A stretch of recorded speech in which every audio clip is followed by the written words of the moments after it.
Hi there.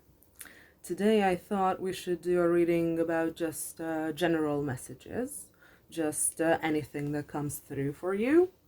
I'm trying to make this one short because I don't have a lot of time, but we shall see how it ends up. So, I think I'm going to do 3 piles. So, please give me a card for people who will choose pile 1. Please give me a card for people who will choose pile 1. Thank you. We have Lapis Lazuli, life-changing epiphany or experience. It's a time of big and blessed change for you, and God is supporting you each step of the way.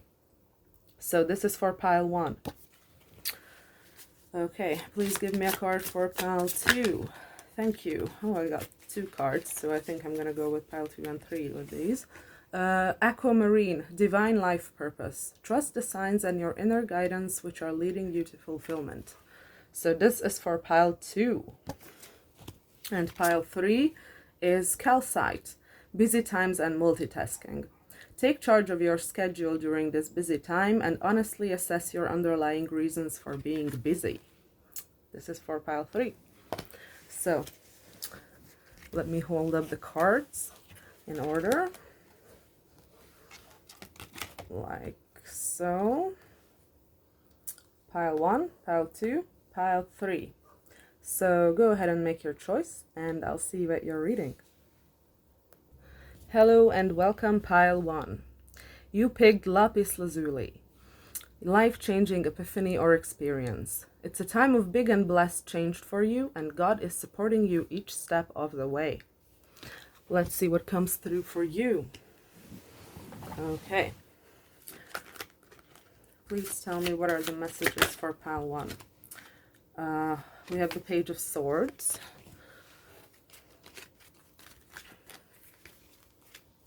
I'm a little clumsy with the cards right now, sorry. Please tell me what are the messages for pile 1. We have Ten of Swords in the reverse. Please tell me about the messages for pile 1. Please tell me about the messages for pile 1. We have Temperance. Okay, please tell me about the messages for pile 1. We have Justice. Please tell me about what the message for pile 1. Did something flip there? No. Please tell me about the messages for pile 1. Please tell me about the messages for pile 1. One more card. One more card. Please tell me. Thank you. Two of Swords. Okay. Chariot is at the bottom of the deck. So, based on this, I'm going to say that you're facing some sort of a decision, and you're trying to be balanced and fair about this decision. But I don't yet know what this decision completely entails, so let's keep on clarifying. Okay. Please clarify the Page of Swords. Please clarify the Page of Swords. Please clarify the Page of Swords. We have the Key. You might be stalking someone. Please clarify the Ten of Swords in the reverse. Please clarify the Ten of Swords in the reverse. Please clarify the Ten of Swords in the reverse. Please clarify. Oh. Please clarify the Ten of Swords in the reverse.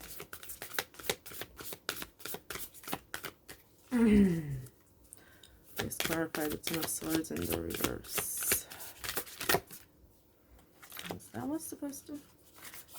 Okay, we have the House. So it could have something to do with your home or where you live. Please clarify Temperance. Please clarify Temperance. Please clarify Temperance. Please clarify temperance. Okay. Oh, we have the dog. So there might be some sort of a loyalty involved here towards someone or something, which is something that I felt with the Justice and the Temperance card being here. Please clarify justice. Please clarify justice. Please clarify justice. Okay. We have the balloon, hot air balloon, to be exact. Okay, and please clarify the Two of Swords. Please clarify the Two of Swords. Thank you. The Rider. Okay, so this might be about whether or not you want to tell someone something. This might be about that.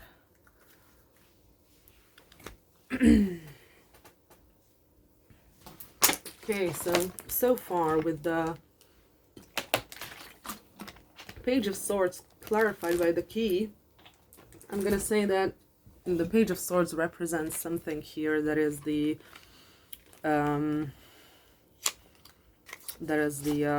core of this issue, but I'm gonna try to figure out what that exactly means, what that Page of Swords exactly means. Please clarify the Page of Swords. No, I'm not taking. Okay, the High Priestess. Yeah, High Priestess. Okay, so this is gonna sound weird. This is gonna sound a bit specific. But if you've been checking up on someone with like divination tools, tarot cards, astral projection, or things like that, then this is what this spread is about. This behavior is what this spread is about. Because the Page of Swords is and we have Two of Swords again when I cut the deck. So yeah, Page of Swords is like usually a stalker card. That could mean that you're like constantly checking up on their social media, for example, or things like that. And with the High Priestess clarifying the Page of Swords, this really reads like you're maybe constantly watching tarot readings on someone, or you're maybe trying to check up on them through other divination tools or methods, or maybe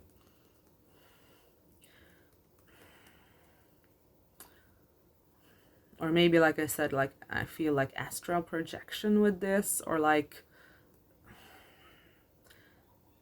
it's weird because it has something to do with like maybe your intuition even.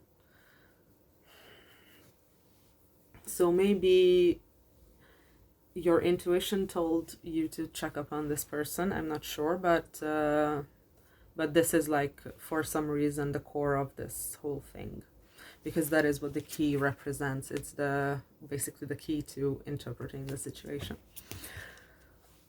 With Ten of Swords in the reverse in the house, I'm gonna clarify this more, but I'm gonna say that you may have had an extremely difficult situation with your housing, with your home. You may have had, I'm not really getting like people necessarily here, so it could be that you had a bad home life, like your parents sucked, or whoever you live with sucks or sucked. But this feels more like you want to move from somewhere and you can't. This is more like what I'm reading, but with the Ten of Swords being in the reverse, I get that this is like a situation that is either already solved or is going to be solved very soon. Because this seems like it feels like something you have finally left behind or will finally leave behind concerning where you live, or concerning your home. Like I said, I'm not particularly getting people here, but with the Temperance and the dog here, especially with Justice, Two of Swords, the hot air balloon I'm gonna read up on, because this is like a special card in this deck and it's not in the original Lenormand, so I'm gonna have to read up on the meaning because I don't remember. I think it's similar to the ship, but I might be completely off. Balloon. realization of dreams, achievement of the main goal, the joy of life. This particular card is all about public recognition, victory, and success. Not only have you managed to properly succeed in achieving all of your goals, but you are also being publicly acknowledged for them and the results that you've managed to attain. You may have received an award you may received an award or some sort of public acclaim. The card is indicative that you have managed to harness the strengths and talents that you have within you in an attempt to bring a particularly successful outcome in your life. Okay.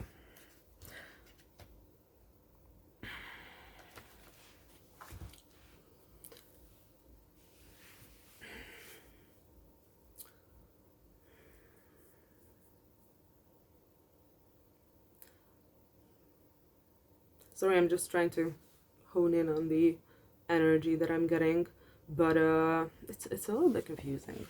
It's a little bit confusing because this just doesn't just talk about one specific thing. It talks about like almost like a situation that that came about in your life, and it has multiple factors, is what I'm seeing here. So it's almost like with the house and the Ten of Swords, like I said, that it looks like some sort of a bad situation regarding your home is over, or is going to be over soon, and that is like just strengthened by the balloon being here, talking about success. It's almost like you've achieved some sort of a success. It's almost like you reached some sort of a level up in your life. And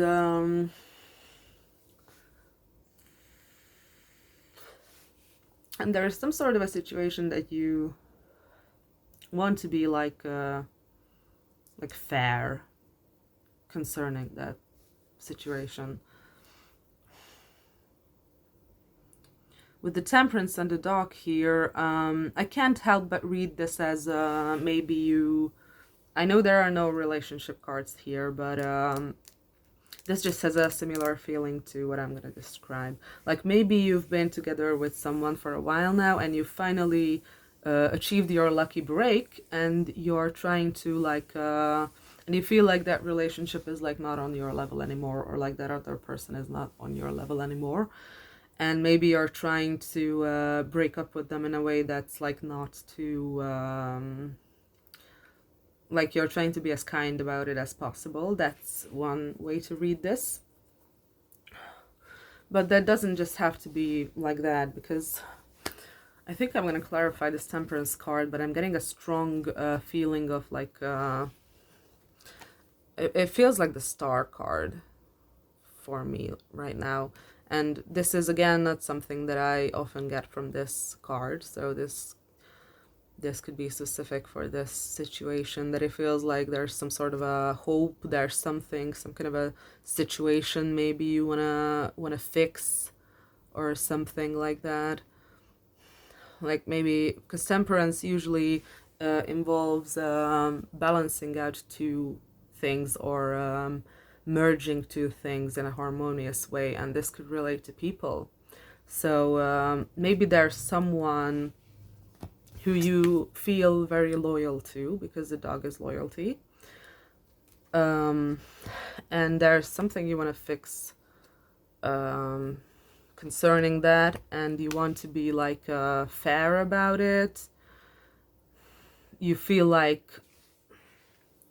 I kind of feel like maybe there's like something of the sort, like maybe like this person deserves an explanation or something, and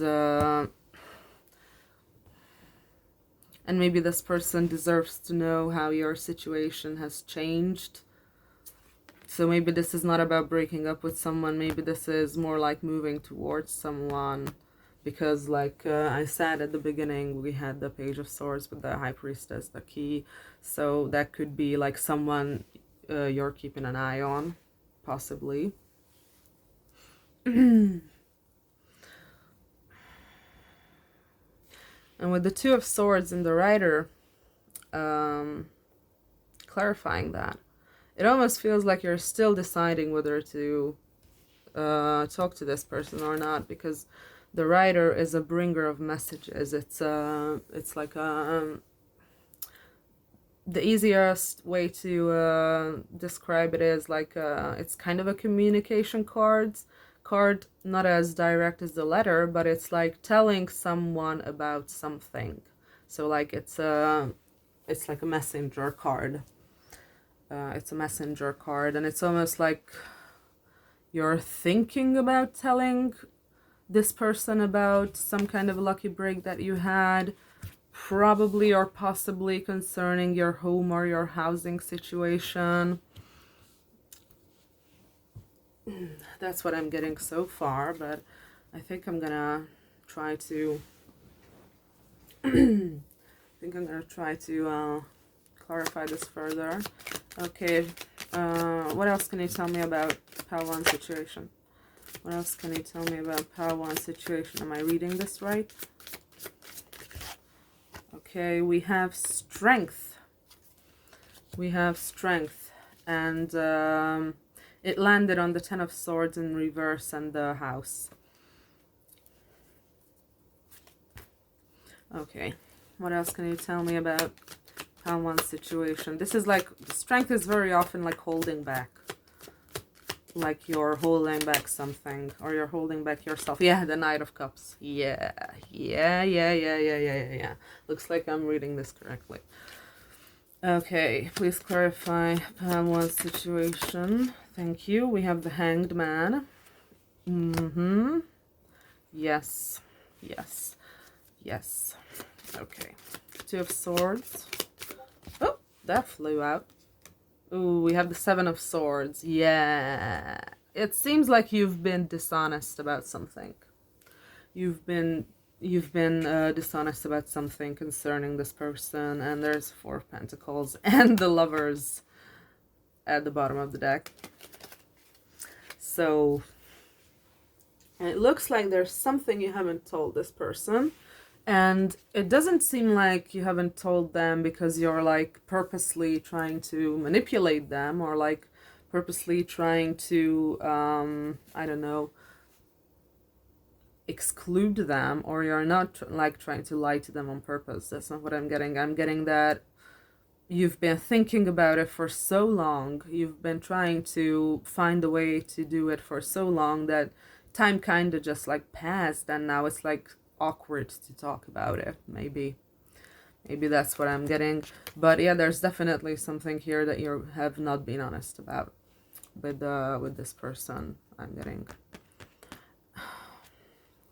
with the Two of Swords. That's probably why the Two of Swords is here, clarified by the writer. Like you're still like deciding whether to tell this person about whatever the situation is. And it's probably because paired with the Hanged Man, you may have been dishonest to this person for a long time. You may have neglected to tell them about something.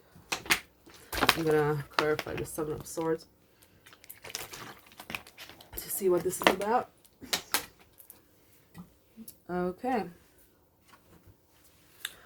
Please clarify the Seven of Swords. Please clarify the Seven of Swords. What was Pile 1 dishonest about? Two of Cups. Like, I can't fucking make this up. I can't fucking make this shit up. That goes exactly with the Knight of Cups that I pulled. I just didn't start to talk about it. But Knight of Cups means a love affair.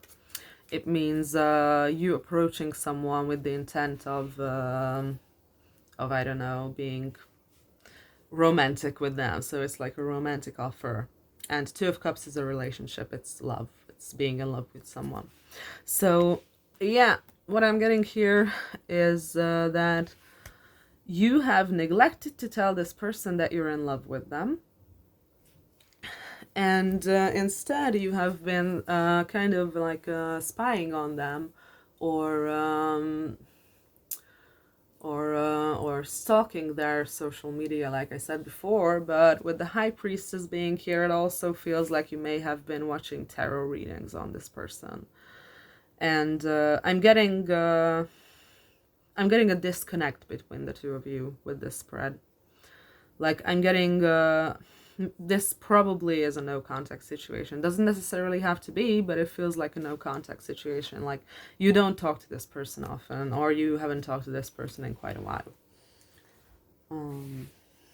Okay, let's see if we get some astrology signs, maybe something to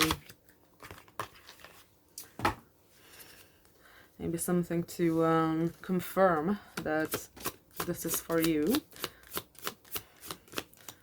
Please tell me more about pile one's situation. Please tell me more about pile one's situation. Please tell me more about pile one's situation. Please tell me more about pile one's situation. Oh, okay. We have ninth house, faith. I also have something here. We have Aquarius, I know. So some of you, one of you could be an Aquarius. Sun, moon, rising, stellium, chart ruler. And with ninth house here, this is getting like a weird mystical vibe. This is giving me a weird and mystical vibe. Okay. Anything else about pile one, please? Any signs? Any confirmation? Anything else? Thank you. We have earth element, stability. Maybe, and we have 11th house, friends. So maybe you have been friends with this person. We also have Scorpio at the bottom of the deck. And we also have Saturn, truth. I feel like Saturn truth has some importance here because of this like kind of a little bit of a sneaky energy that you got going on. And with Scorpio, I transform. This could be that, like I said, there has been some kind of a change in your life that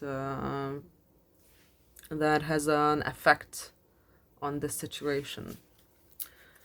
So yeah, maybe you don't necessarily have to be in no contact. Maybe you're just friends with this person and you never told them about how you feel. With the earth element stability here, I'm getting the feeling that maybe you've thought of yourself as not being stable enough. And with the house, I'm getting that it's more like financial stability. It doesn't necessarily have to be. Maybe you literally had like a bad situation in how you live or where you live or who you live with. And maybe that's what this is talking about.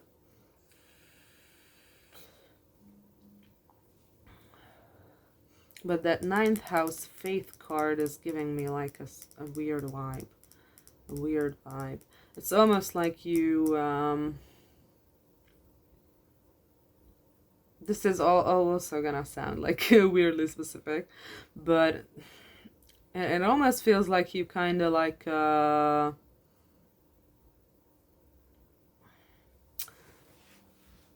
because it says faith, and there's also, by the way, like a Ouija board there and some palmistry. So again, it goes back to the High Priestess, that you may have been using divination tools to figure things out about this person or what's going on with them. But at the same time, it almost feels like you... Because yeah, the most simple way to put this would be that you have faith in this situation, but I don't feel like that's that simple. I think it's more like you... It's more like it feels a little bit like you like gave this situation to the universe almost, and like said that that whatever happens will happen, and it has like a little bit of a weird like fated vibe to it from your side. Okay.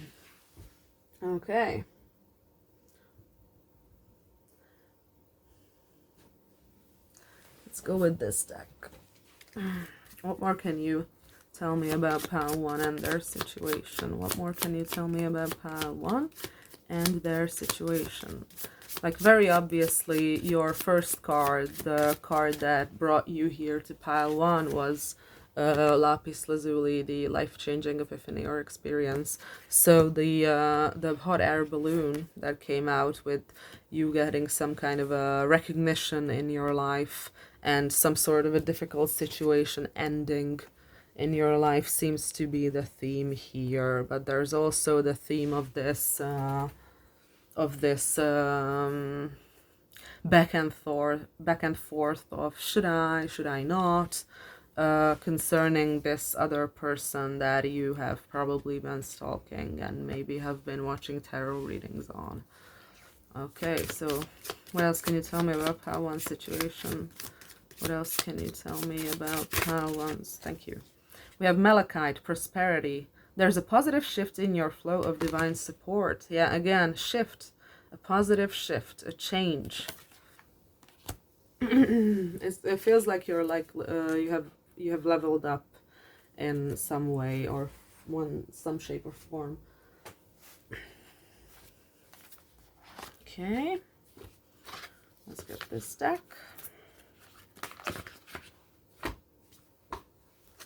Okay, please tell me. Oh, dark path, learning from your mistakes. Okay, so with this I'm getting that this is again weirdly specific, and I'm gonna try to pull another card for this. What more can you tell me about pile one, please? What more can you tell me about pile one, please?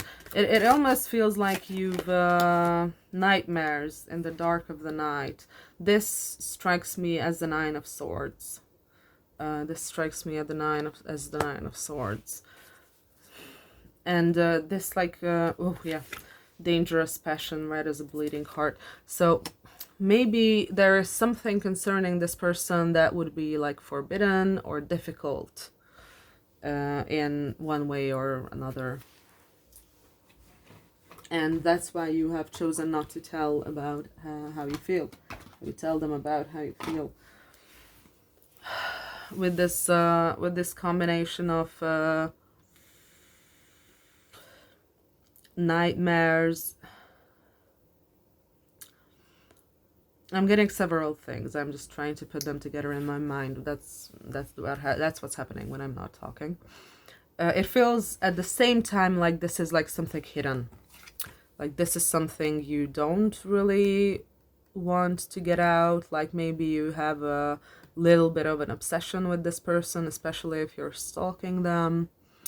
But it's like something hidden. It's like something that is like hidden. Maybe something you are trying to keep a secret. And maybe that's why you're but that's why you're apprehensive about talking to this person about your feelings and about what you want. But with nightmares, it also feels like it's weighing on your what is that? Conscience. That's the word I was looking for. It feels like it's weighing on your conscience. It feels like it's making you feel guilty. It feels like it's making you feel bad about yourself that you're not telling the truth to this person. And with the dark path, learning from your mistakes, it also feels like maybe this maybe you have a past with this person, and maybe you have a past with how you two behave with each other, what kind of patterns you fall into. And it seems like based on this, I feel like you want to do things differently. Like there has been some kind of an established connection between the two of you in the past. There has been some kind of a pattern that you've been falling into, or you have made some mistakes, especially with the Seven of Swords being here, about being dishonest about your feelings. With the Two of Cups clarifying it, it's obviously about that.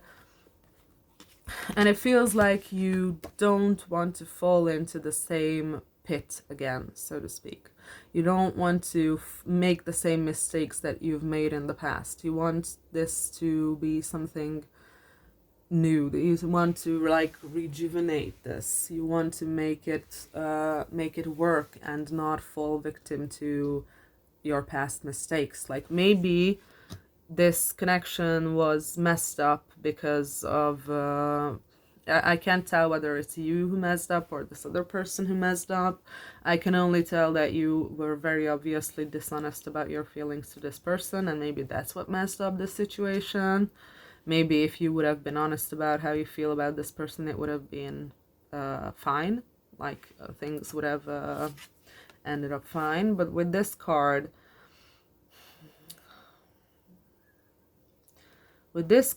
well, you're obviously very attracted to this person, but there's something about it that's like almost like taboo or forbidden or something like that.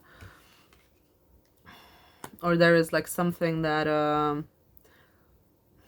not even necessarily taboo. Maybe it's just something that's like difficult. Something that would be very difficult about this this relationship. Okay. Oh, it's been a while since I've used this deck. Let's check what this says. Okay. Please tell me more about pile one's situation. Please tell me more about pile one's situation.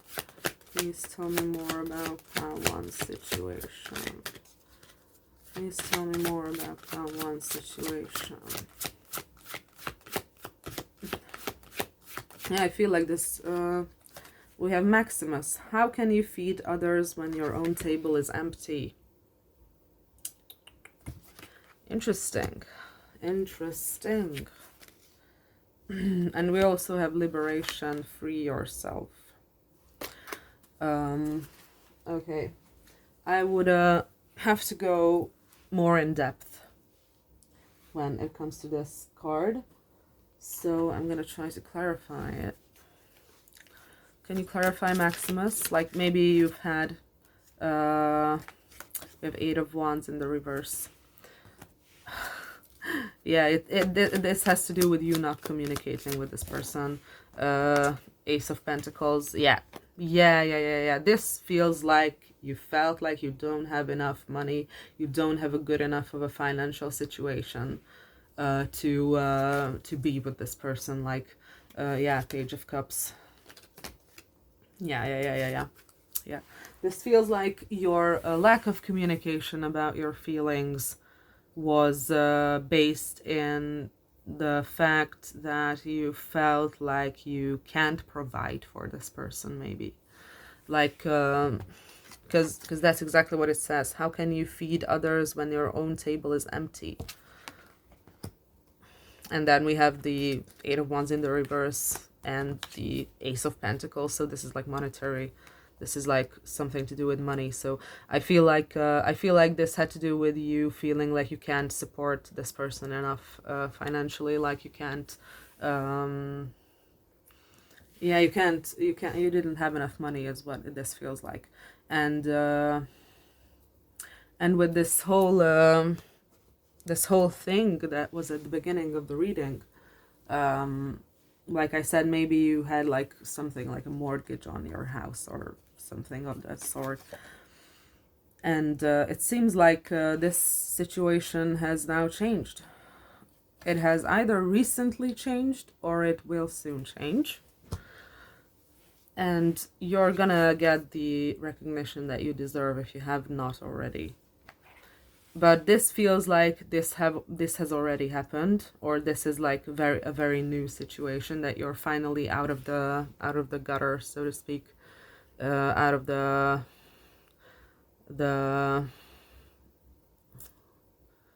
woods is another way to put it. And now you're thinking about talking to this person and telling them the truth, because now your monetary issues are solved. This is what this reading looks like. And it looks like this is like very heavily in your subconscious. It's like weighing on your conscience very heavily. And you don't want to make the same mistakes that you have made in the past.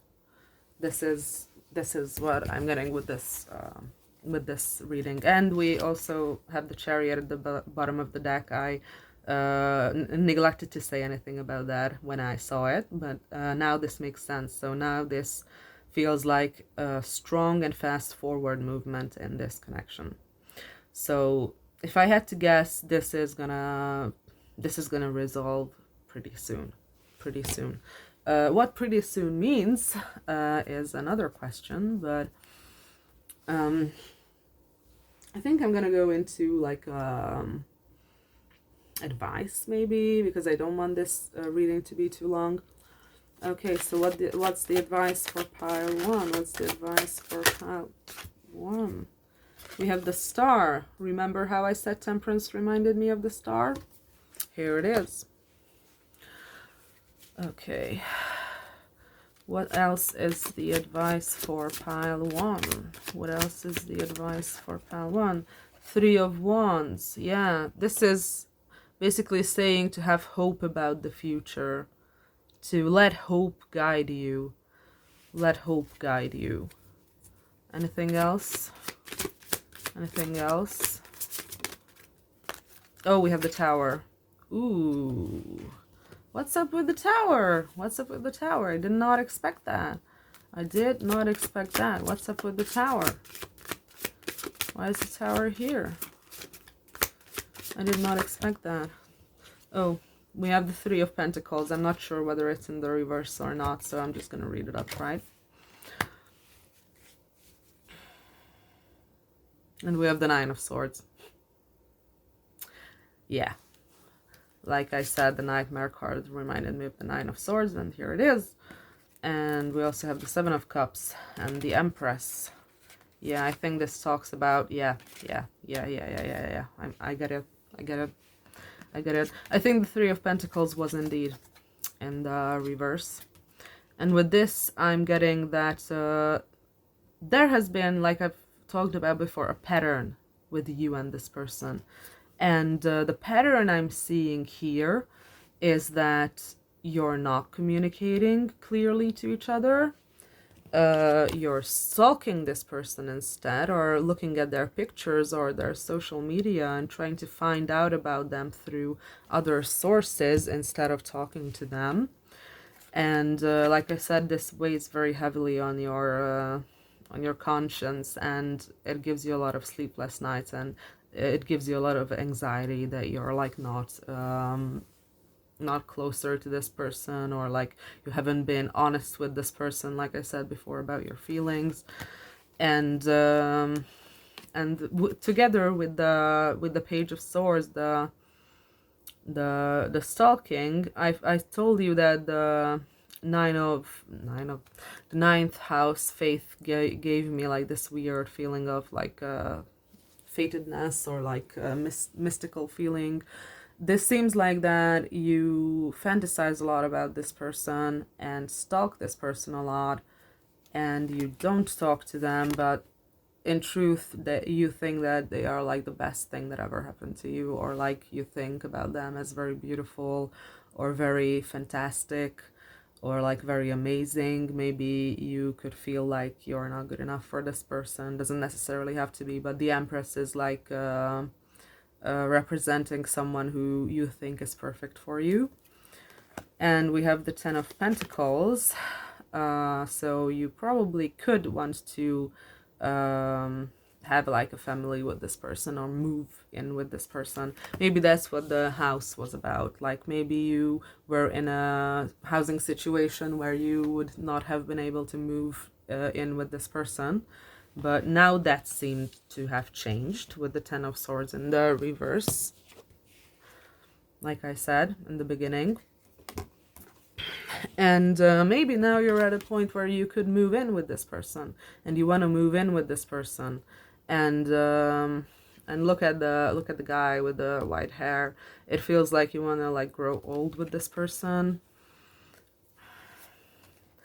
but you're like afraid of rejection, you're afraid of a fight, and you'd rather just like close yourself, or like close down your feelings, and you just rather like isolate yourself.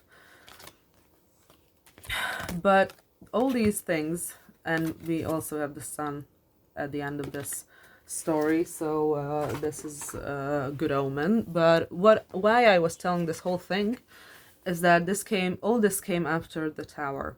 All these things came out after the tower, which means that this whole thing, this whole dynamic of you fantasizing about this person and stalking them and not talking to them and isolating yourself and having a bad conscience because of it and feeling guilty about it and feeling like you made mistakes and you have to correct those mistakes, and by like not working together with this person, you're like not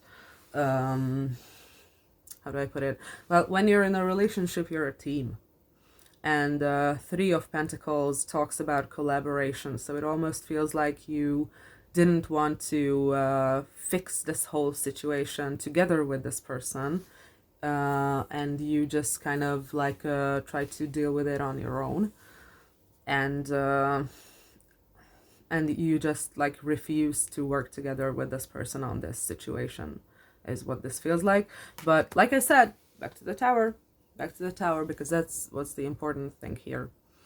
All of these things that I just talked about, the stalking, the fantasizing, the bad conscience, the sleepless nights, the feeling like you've been dishonest to this person, that's about to come crashing down.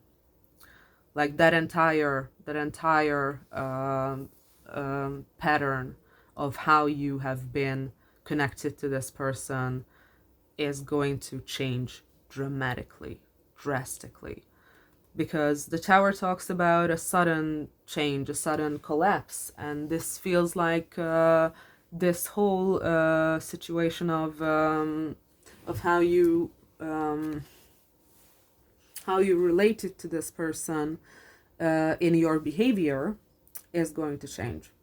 Like that's going to be washed away. Like all this like feeling rejected or being afraid of a fight, and like you would like rather like isolate yourself. Maybe you're hyper independent, I don't know. And these feelings of like guilt and fantasy, because that's the strongest thing about it. This is that you feel really guilty and you don't really dare to talk to this person because you're afraid that you might get into a fight with them.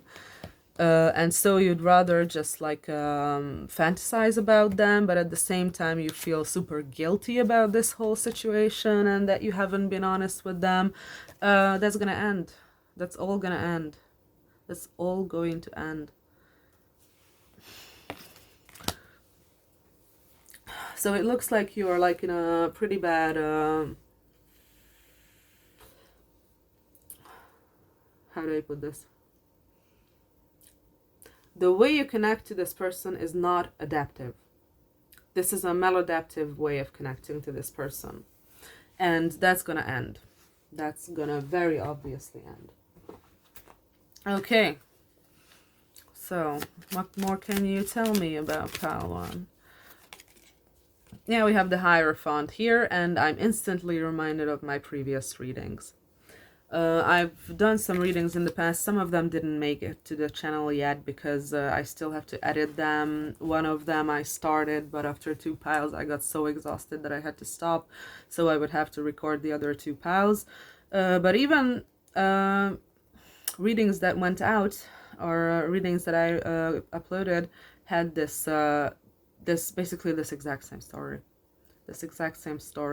And again, this is gonna sound weird or weirdly specific, but this Hierophant has been popping up in this exact situation in my readings. So if you haven't watched any of my readings yet, I'd say maybe go and check them out, and you might have some messages that are like gonna resonate with you. And you're here, and if you're here from the previous readings, then this is just confirmation that you are going to achieve an entirely different way of looking at things, looking at yourself, most importantly. like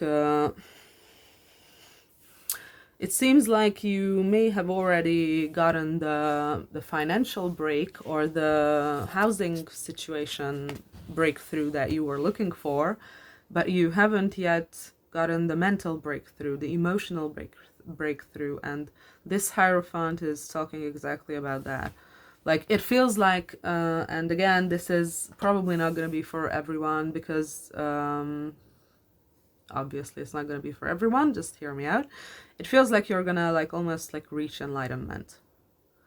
It almost feels like you're gonna reach enlightenment, in that you're finally going to understand why things are happening to you and how you contribute to them. And you're finally going to understand and clearly see your maladaptive patterns, and you're gonna be able to heal them, to stop them. And that's why this tower is here, concerning how you relate to this person at the moment, or how have you been relating to them in the past, by just keeping your distance and fantasizing and feeling super guilty, and this feeling of guilt just exacerbating the fact that you're not talking to them. And I know exactly how that feels, trust me, because I do that too a lot.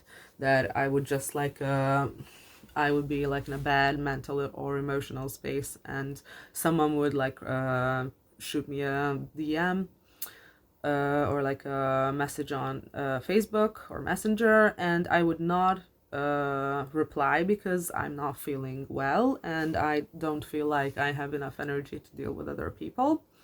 And then like a week would pass or 2 weeks would pass, and the more time would pass, I would feel more and more and more guilty, making it less and less likely that I'm actually going to answer this person, because the guilt just makes me go into like this avoidant mode, and I'm just trying to like run from the situation, and then it's like less likely for me to actually talk to them, despite the fact that I feel incredibly guilty about it and I feel incredibly bad about it.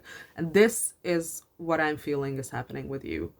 Like, maybe you have ghosted this person and you feel very guilty about it, and the more guilt you feel, the stronger this aversion is, or the stronger this feeling of you just not wanting to deal with this situation is. This is the thing that I'm picking up. This is the pattern that I'm picking up. And with the Tower and the Hierophant, that is what's going to end. That is what's going to end, because you're finally going to understand what's happening inside you when you're doing this. You're finally going to understand that that you're the boss. You're the boss. You're the one who decides what you want to do, not your guilt, not your shame, not your past, not your past mistakes. Not your past mistakes. Those don't define you. You can change, you can be better, and that's exactly what I see here. That's exactly what I see here. I see here, like I said, I just in the very first card, the life-changing epiphany and experience. This is exactly what this whole reading is about. Like, you are in the midst of a gigantic shift. And this is feeling like enlightenment. Like, maybe you're spiritual and you're understanding yourself through a spiritual type of a point of view, and this is what you would describe as maybe ego death, or like I said before, enlightenment, or maybe like I've heard it in the near or the recent past, I've heard it to be called a Satori experience. And I talked about it before, that it's like weird for me to name drop these things that that are like so fucking mainstream now. And it's so weird because I've had these experiences so longer before these whole things were like even a thing, or before that people were even talking about it. So it's a bit weird for me, but that's my issue. And this is your reading, not mine. So like I said, the that is what this feels like. That is what this feels like. A complete shift in your perspective. And again, with the Hanged Man being here, because the Hanged Man was also here, the Hanged Man is a card of inaction, yes, but it is also a card of changing perspective, shifting perspective. So it almost feels like you know that you're not relating to this person in a healthy way, and that's why you're like isolating yourself from them. But you haven't had a breakthrough. You have just been stuck in this vicious cycle of guilt and avoidance, and like feeling horrible about this whole thing, and would just rather fantasize about this person than trying to fix it in reality. And like I said, that's what the tower is talking about. That's what's gonna end. That's what's gonna end. That's what's gonna end, and you are going to finally be able to take back control. You're finally going to be able to take back control, not just over this situation, over your life, over your entire life. You're gonna have an entirely new perspective and understanding of what your life even means, of who you are, of how to relate to yourself in a healthy way. So this is like very interesting, because I've got this this situation, like or a situation that's very similar to this quite a few times in the past, and it's just the same thing that I think I've already said, that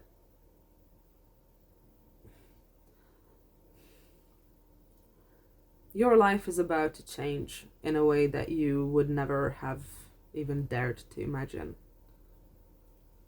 Your life is about to be something that you never even dared to dream about. Like, finally things are going to fall into place. Things are going to fall into place. That's what I'm getting. And because you're probably curious, and I am curious, I'm gonna do some, I'm gonna grab like the timing cards and see if we can get a time frame for this. Like, when will this happen? When will this happen for Pile 1? When will this happen for Pile 1? Can you tell me about when this will happen? When the breakthrough will happen for Pile 1? Can you tell me about that? Wow, the deck is like falling apart. When is the breakthrough gonna happen for Pile 1? Can you tell me about it? Can you tell me about when the breakthrough is going to happen to Pile 1? Oh, this one seems to want to come out. It says 12. It is going well now. 12 days, 12 weeks. So based on this, I'm going to say that you're already in the middle of it. You're already in the fucking middle of it. It may not have fully concluded, but you're in the middle of it. It's happening. It's happening now. It is going well now. That is what it is. And like I said, the 12 could mean, like it says 12 days, 12 weeks here, but it could even mean 12 months, so a year. Like, make of that what you will. Maybe 12 is important in some way here. Maybe it's on the 12th, or maybe it's December, the 12th month. Yeah. Yeah, that's the best I can give you with the timing. Okay, so this reading has already gone on way longer than I wanted it to. So I think I'm gonna say goodbye. Thank you for watching. I hope you liked it, and I hope I could help you in some way. And if you feel like it, then see you next time. Bye! Hello and welcome, Pile 2. You picked the Aquamarine. It says divine life purpose. Trust the signs and your inner guidance which are leading you to fulfillment. Let's see what the message is for you. Trying to keep it short, but I didn't manage to keep Pile 1 short, so I don't think it's gonna work. But let's see. Okay, first. Please tell me what the message is for Pile 2. Please tell me what the message is for Pile 2. We have 4 of Swords. First card out. Please tell me what are the messages for Pile 2. What are the messages for Pile 2? Oh, something flipped. Yeah, 10 of Cups. Okay. Please tell me about the messages for pile 2. We have 9 of Swords. Please tell me about the messages for pile 2. Please tell me about the messages for pile 2. Please tell me. What are the messages for? Oh! Page of Wands in the reverse. I think it's in the reverse, but we shall see. Okay. Please tell me what's the message for pile 2. What's the message for pile 2? Okay. The moon. We have the moon. Okay. Let's start clarifying this. So far, this looks like Knight of Swords at the bottom of the deck. So far, this looks like something is fucking exhausting you. Like, something... It feels like you're exhausted. Like, look at these two cards. Look at how similar they are. Like, I'm gonna say that you are possibly a male because all the figures and the cards are male. Doesn't necessarily have to be, but that's usually how it goes. So look at these two cards, how similar they are. Like, both of them are just like fucking out of it and they're just fucking done. It feels like you're like really tired of something. You're like really fucking done with something.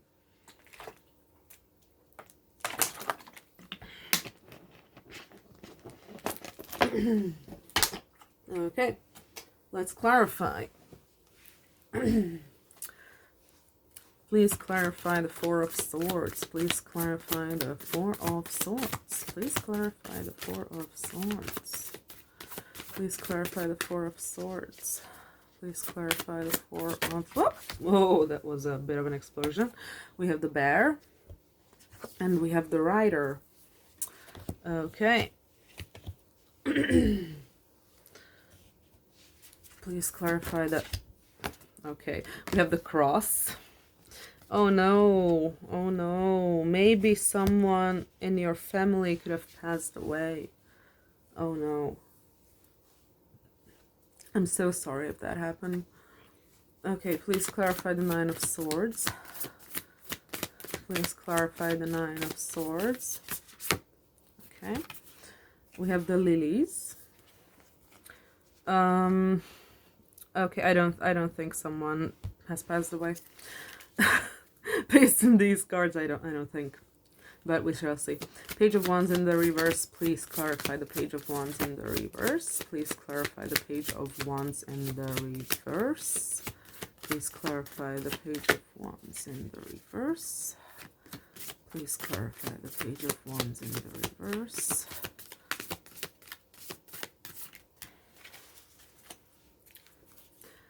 Please clarify the Page of Wands in the reverse. Please clarify the Page of Wands in the reverse.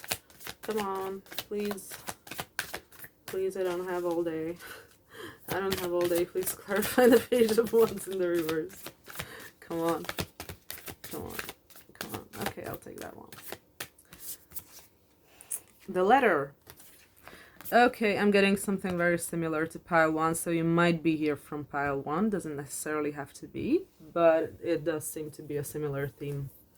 Like you may have decided to watch pile 2 as well if you're here from pile 1. Okay, please clarify the Moon. Please clarify the Moon. Please clarify the Moon. Okay, we have the Clover. And we have the Gateway. Yeah. Okay, so based on this,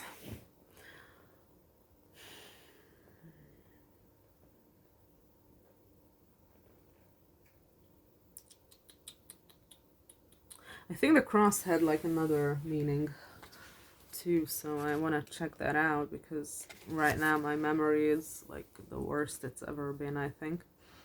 Duty, conviction, suffering, burden, intolerance, principles, indoctrination. While the cross can be While the cross can be representative of organized religion, this Lenormand card's meaning can also be expanded to include the concepts of ideology and responsibility, such as when we come across the phrase, one's cross to bear. Sorry, my phone is ringing. 1 second. Okay, apologies, I had to pick that up call. pick up that call. I can't talk. What the fuck? Okay, so the cross. I was at the point of it says the concepts of ideology and responsibility, such as when we come across the phrase one's cross to bear. Sometimes what is considered the right thing to do can drive us toward great accomplishments and fulfillment, but it can also, especially in cases where those ideas and principles are far too extreme, become a heavy burden. So it doesn't necessarily mean that someone from your family have died. I think the coffin would have been more of an indication of that, but with the 10 of Cups and the cross, I was a little scared at first that maybe someone could have passed away, but no. No. It looks like you might have...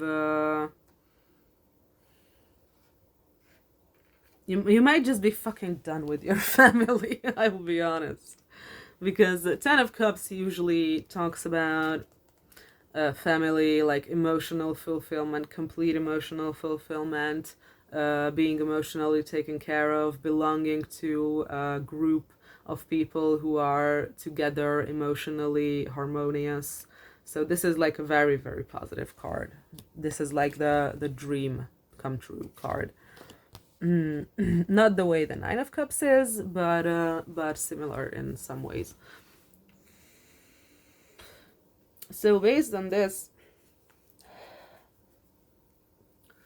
you, like I said, might just have had enough of your family, to be honest, with this spread, but that doesn't necessarily mean, like, it feels like you have certain responsibilities that are really weighing you down, and it seems like you want to move into a different direction than where you are going right now.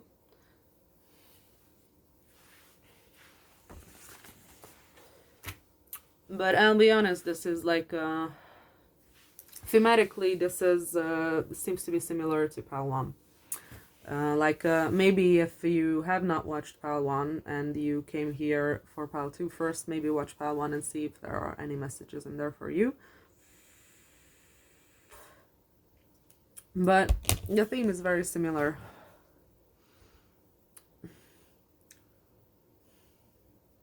It feels like you're tired of fighting. It feels like you're tired of fighting, but it feels a little bit more like you're tired of fighting yourself. Like the first message that came through, like I said, is that you had enough of something, and maybe you have had enough of your family, so that could be an option that is going on here, but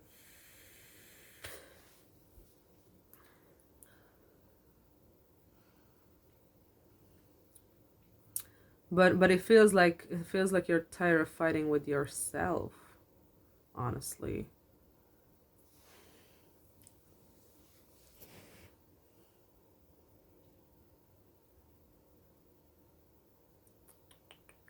How do I put this? This is difficult to put into words. It usually is, but with this card, it's almost like you're like sleeping on something. It's usually a card of like rest and regeneration and rejuvenation. So maybe you're like tired of something. Maybe you're like tired of someone, because of the bear being here. This is very often a mother figure. So maybe your mother is like aggressive or defensive in some way when you're trying to communicate to them something. But that doesn't necessarily have to be this. It could be that it could just be that you want to talk to someone, which is very obvious with the letter here. And with the Page of Wands in the reverse, it's like you're hesitating. It's like you're hesitating to start this thing up. And it can also be like with this spread, it also could be that you're like afraid to contact them because you're afraid that they're gonna be like defensive, or they're gonna be like aggressive when you talk to them, or they're not gonna take kindly to you talking to them, because the writer is like the bringer of messages. So it's like you wanting to convey a message to this person, or maybe you have conveyed a message to this person and they have reacted in a bad way.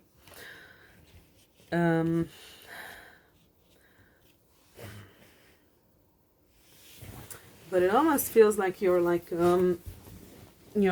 maybe because okay, how do I put this? Because with the Nine of Swords at the center of the reading, it talks about anxiety, sleepless nights, overthinking. It's like when something is so heavy on your conscience that you just can't stop thinking about it, and you're like laying awake at night at like 3 a.m. and you're just thinking about this thing and you like can't get it out of your head. And that is clarified by the lilies. So I'm gonna say that this has something to do with either sex or you being very sexually attracted to someone. So maybe your attraction to someone is giving you a lot of anxiety. And I'm gonna pull more cards in this Ten of Cups and the Cross, because I'm not 100% what this is supposed to mean. Like it's talking about, if I'm reading correctly, it's talking about family responsibilities and emotional responsibilities. And based on the cards around it, it just feels like you feel like you don't have enough capacity for that. Like maybe you're supposed to be emotionally available to someone, but you feel like you don't have the capacity to do that. And with the Moon and the Clover, the Moon is usually talking about secrets, but it's also talking about the subconscious mind and the dreams also.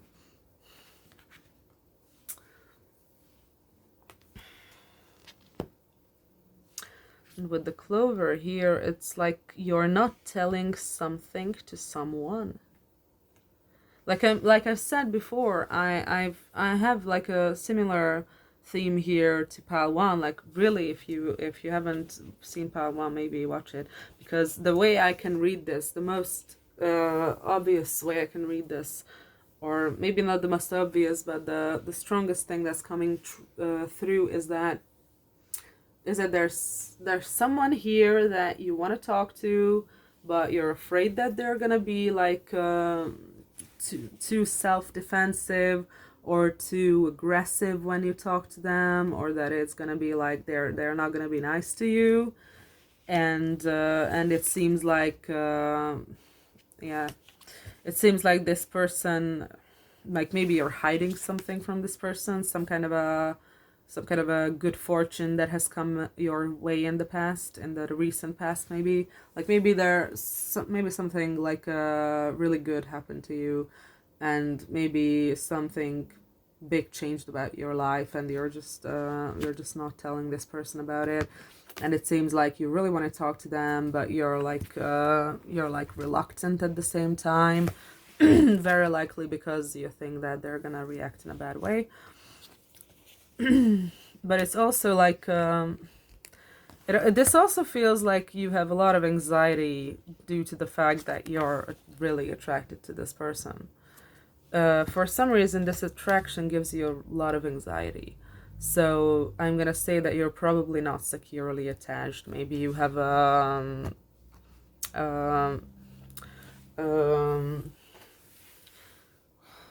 anxious or an ambivalent or a dismissive type of or an avoidant type of an attachment, because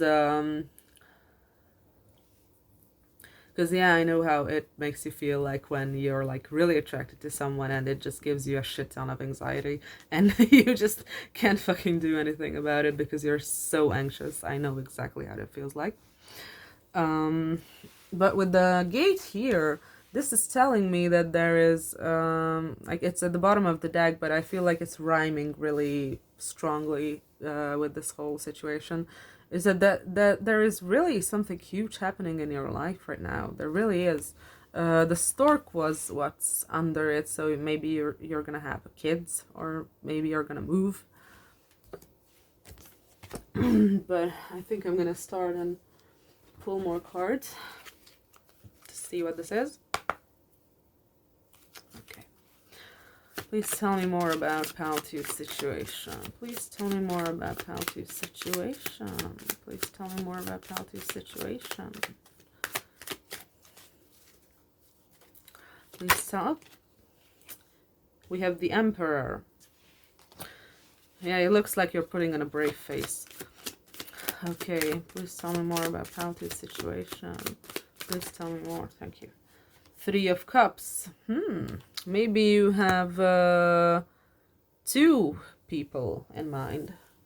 Maybe it's not just one person you are hesitant to talk to because you're afraid of them. Maybe it's like you have someone else in mind as well. Please tell me more about Paltu's situation. Okay. We have the Nine of Wands in the reverse. This feels like letting your guard down. It feels like you're letting your guard down. And in this Two of Wands in the reverse. Yeah. I think I'm getting it. With these cards, I'm gonna say that maybe you don't have a third person in mind, because Three of Cups is also talking about having fun, partying, drinking, or just being like happy, like having good times together. And this feels like a chain of events. This Emperor, Three of Cups, Nine of Wands in the reverse, and Two of Wands in the reverse. With the Two of Wands in the reverse, look at the little globe that she's holding. There might be like a distance between the two of you. You might have like a long distance relationship or something like that. Or probably you may not even have a relationship yet. I'm not sure. Maybe you do, maybe you don't. Take what resonates. But it seems like the distance is going to be bridged, and that's why it's in the reverse. Because I'm getting like a different energy that I usually get with this card right now. Because Two of Wands in the upright is often talking about planning for the future. But like I said, it also talks about distance. And in this case, this feels like with the Nine of Wands reversed, this feels like bridging a distance, whatever distance it may be. It doesn't necessarily have to be physical. Maybe you have an emotional distance between the two of you. And the Nine of Wands in reverse is very obviously you letting your guard down and you letting this person in. So, like I said, it's a chain of events. It seems like this Emperor is what you have been, or what you're maybe still doing. Like I said, like putting on a brave face, like being very strict and being very like fixed in your ways. But it seems like you just want to have fun with this person. And from this Emperor type of an energy, that's not going to work. So this seems more like you have been, or you still are the Emperor, and then you're gonna realize that you want to have fun with this person actually, or maybe you will actually have fun with this person, and you're gonna let your guard down, and the distance between the two of you will be bridged. That is how I can read this spread. Okay, let's see if we can get any zodiac signs. Okay, please tell me more about Paltu's situation. Please tell me more about Paltu's situation. Please tell me more about Paltu's situation. Thank you. We have Saturn, truth. Yeah, with the moon here, which is also, like I said, talking about secrets. Saturn truth coming out is just telling me that that secret is not going to be a secret for much longer, or that the truth will come out. Okay, what else can you tell me about Paltu's situation, please? What else can you tell me about Paltu's situation, please? What else can you tell me about Paltu's situation?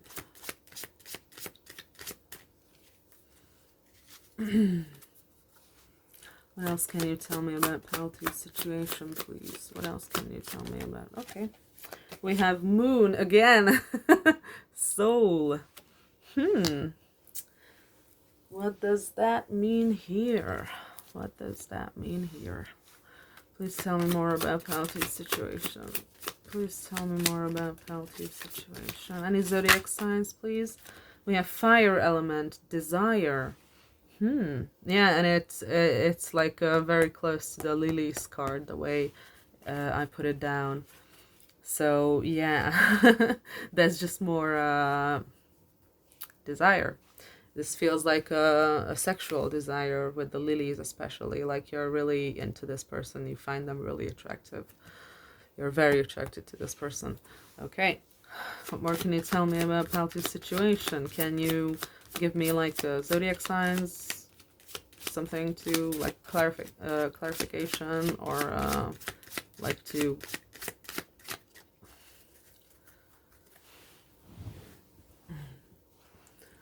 confirm that this is the right reading for them? We have Virgo, I analyze. So someone here could be a Virgo, Sun, Moon, Rising, Stellium chart ruler, dominance in the chart. Doesn't necessarily have to be. Maybe you have a prominent 6th house, but Virgo energy or Mercury, analytical Mercury energy here is strong. Okay. Maybe because this seems to be talking about some sort of a love relationship. Maybe you have a Virgo Venus. I don't know, that could also be a thing. And we have 11th house friends.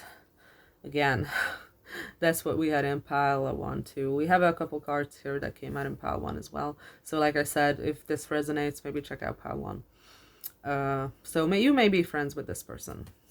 Very obvious. Doesn't need a lot of clarification or anything. Okay. What more can you tell me about pal 2? The forest. Trust your compass.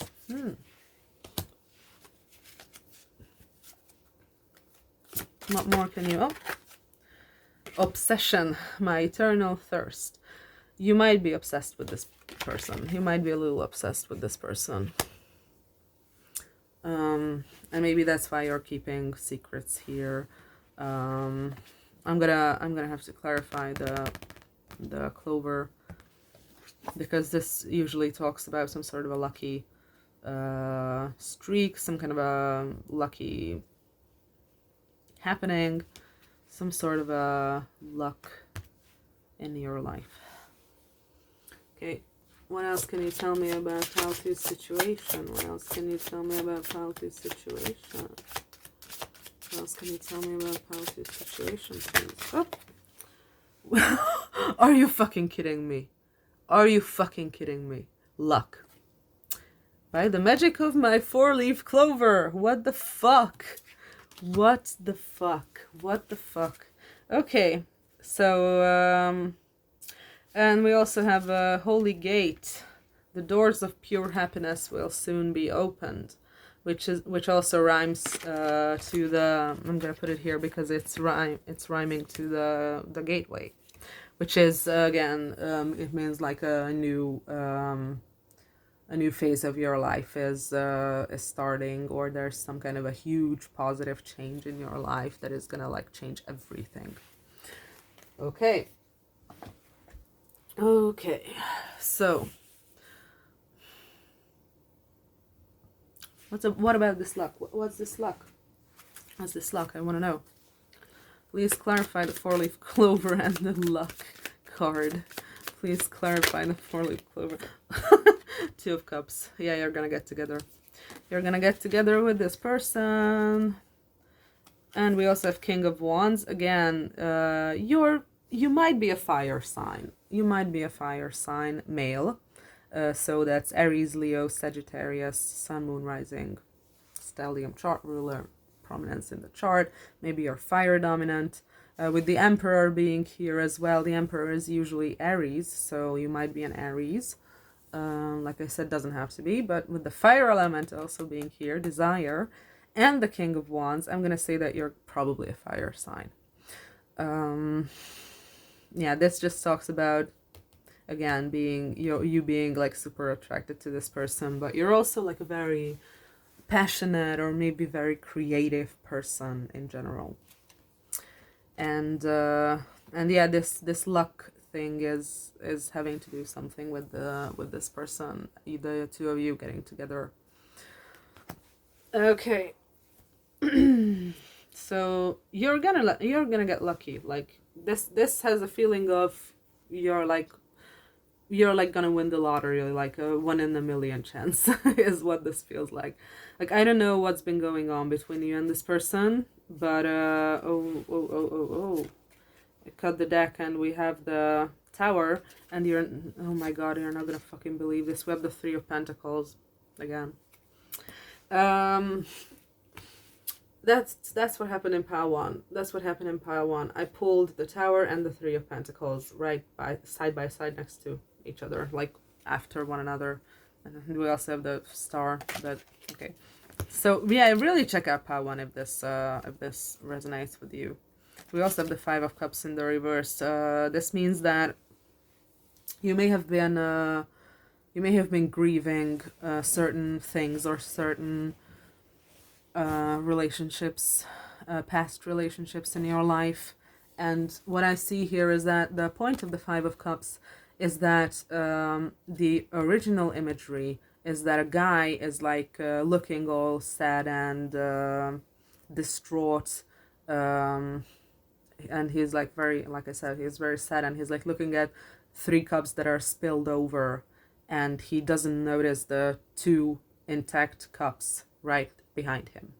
So usually this card talks about grieving. This card talks about being too caught up in your sadness, or being too caught up in like victim mentality or some kind of a negative emotional cycle, so that your attention is drawn away from the fact that there are still good things around you. And especially the Two of Cups, like it represents the Two of Cups, like like I can't make this up. So so that usually talks about you being like sad over something and not noticing the opportunity that's right in front of you. And we got that in the reverse. So what I'm gonna say about this is that this is what you're gonna like stop doing. You're gonna finally realize that not everything is lost, because this feels a little bit like an everything is lost kind of a vibe, but it's not. It's really not. You're gonna get your 1 in a million chance with all this, like the clover here and the luck card here, like I said, and both of those clarified by the Two of Cups. You're gonna get together with this person. You're gonna get together. And maybe you're like, I'm getting the feeling like you're watching this and saying something like, no, that's like not gonna happen. Like, no, that's like impossible. That's like not a thing. Well, I'm fucking telling you, I'm I'm fucking telling you, like that's what the cards say. At least that's what the cards say. Cards are saying that you're gonna get the 1 in a million chance. And like I said, with the Tower and the Three of Pentacles, that's exactly what I pulled for pile 1. So again, like I said, but what I get here is that this time Three of Pentacles is not in the reverse. What I get here is that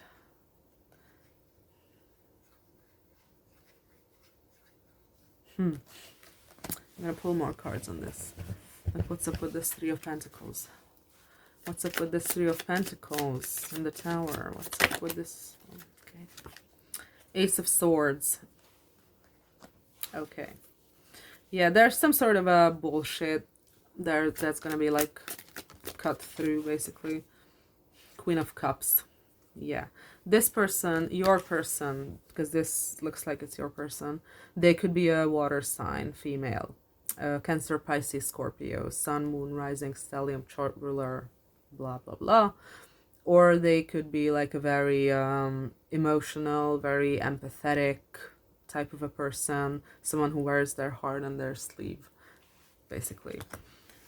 I'm trying to figure out this Three of Pentacles. Come on, like, what's up? Oh, we have the Seven of Cups. We have the Seven of Cups. Again, like pile 1. Fuck. Okay, so, yeah, the exact same thing is coming through. The exact same fucking thing is coming through. The exact same fucking thing is coming through. Like, maybe you've been dishonest with this person, especially with the moon being there. With the moon being there and clarified by the clover that is clarified by the Two of Cups. It looks like you've been dishonest with this person about how you feel. Like, you haven't told them that you're in love with them, is what I'm getting. And you really seem like you are at least extremely sexually attracted to this person. At the very least. At the very least. And we have the Ace of Swords here. That's like basically the truth. Very similar to Saturn truth being here, by the way. So this just means that it looks like you would rather have have been fantasizing about this person. Doesn't necessarily have to be. Maybe you have like multiple options and you're like trying to pick which person to go with. But the way I'm getting here is that you've been fantasizing about this person, and with this specific Three of Pentacles, I'm also getting that maybe you've been working a lot to like try to forget about this, or like try to like pull your attention away from this. But like I said, and the Five of Cups in the reverse, but like I said, no, I didn't say it yet in this pile, so I'm gonna say it. These all came after the Tower. The same way that it happened in pile 1, by the way. Like, seriously. This is, like, weird. So this is gonna come to an end. Like, this is gonna end. This is gonna end. The fact that you're, like, trying to, like, escape into your work, and the fact that you're just fantasizing about this person, and the fact that you think that it's all lost and you can't fix it. So this is just like your way of relating to this person. Your way of relating to this person that prohibits you almost from making it real, making it into a real relationship, or like yeah, with the Magician, like manifesting it in the 3D. Because it looks like you have like you have some kind of an emotional or mental difficulty, and I'm not saying that you're like mentally challenged. That's not what I mean at all. What I mean is that you might have some kind of a psychological block that is preventing the situation from progressing, and that is what the Tower is referring to. That's what's gonna end. Like, that's what's gonna be over. Okay, what more can you tell me about Palpy's situation? Oh. We have the Page of Swords. Fuck, that was also in pile 1. Okay. Please clarify the Page of Swords. Please clarify the Page of Swords here. Please clarify the Page of Swords. Please clarify the Page of Swords. Please clarify the Page of Swords. Okay. The Chariot. Okay. So, it seems like, yeah, 4 of Wands and 9 of Pentacles. Fucking 9 of... I knew that this was gonna come out. I so fucking knew that this was gonna come out. I so fucking knew. And 4 of Wands. Yeah, and the Fool. And the 9 of Cups. Fucking, are you kidding me? And the Star. Oh my god. Okay. Okay. Okay. Okay. Yeah. Like, yeah, what this is telling me is that you may be stalking this person. Like, I'm seriously, literally getting the same messages as I did for pile 1. And it's just weird. Okay, so you might be stalking this person, you might be looking at their social media, you might think that they are like the missing piece to your perfect life. You might feel like they are exactly what you want. They are exactly what you imagined for yourself, maybe. And you have like serious intentions with this person. Like you might end up marrying this person, or you might want to marry this person. And there's also the star and the fool here, which is telling me that you have enough hope in this situation to go forward with it, to take that leap and say basically, fuck it, I'm gonna try. And that's why the Chariot is here. The Chariot is fast forward motion. So it seems like once this whole thing like starts up, it's gonna progress fast. It's gonna progress pretty fast. Okay. I think I've been talking for a really long time again, so I'm gonna go into advice.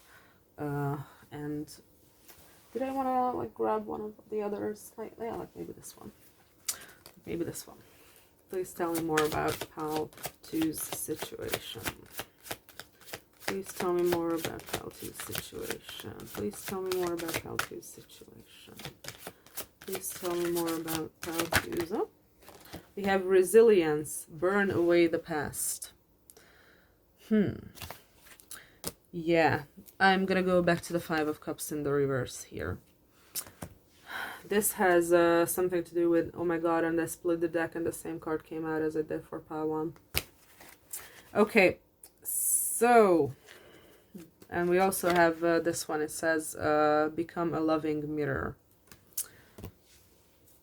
Okay, so with the resilience, burn away the past, I'm gonna go and say that has to do with your grieving. It's like you have yet to completely get over disappointments in your past, or disappointments in your dating life. Maybe there's like one specific person you can't get over, and you couldn't get over them for like years, and that's what this burn away the past card is talking about. I believe that you're finally gonna be able to purge this, and you're finally be able to heal this within yourself, to heal this wound, and not let it dictate your behavior and your life anymore.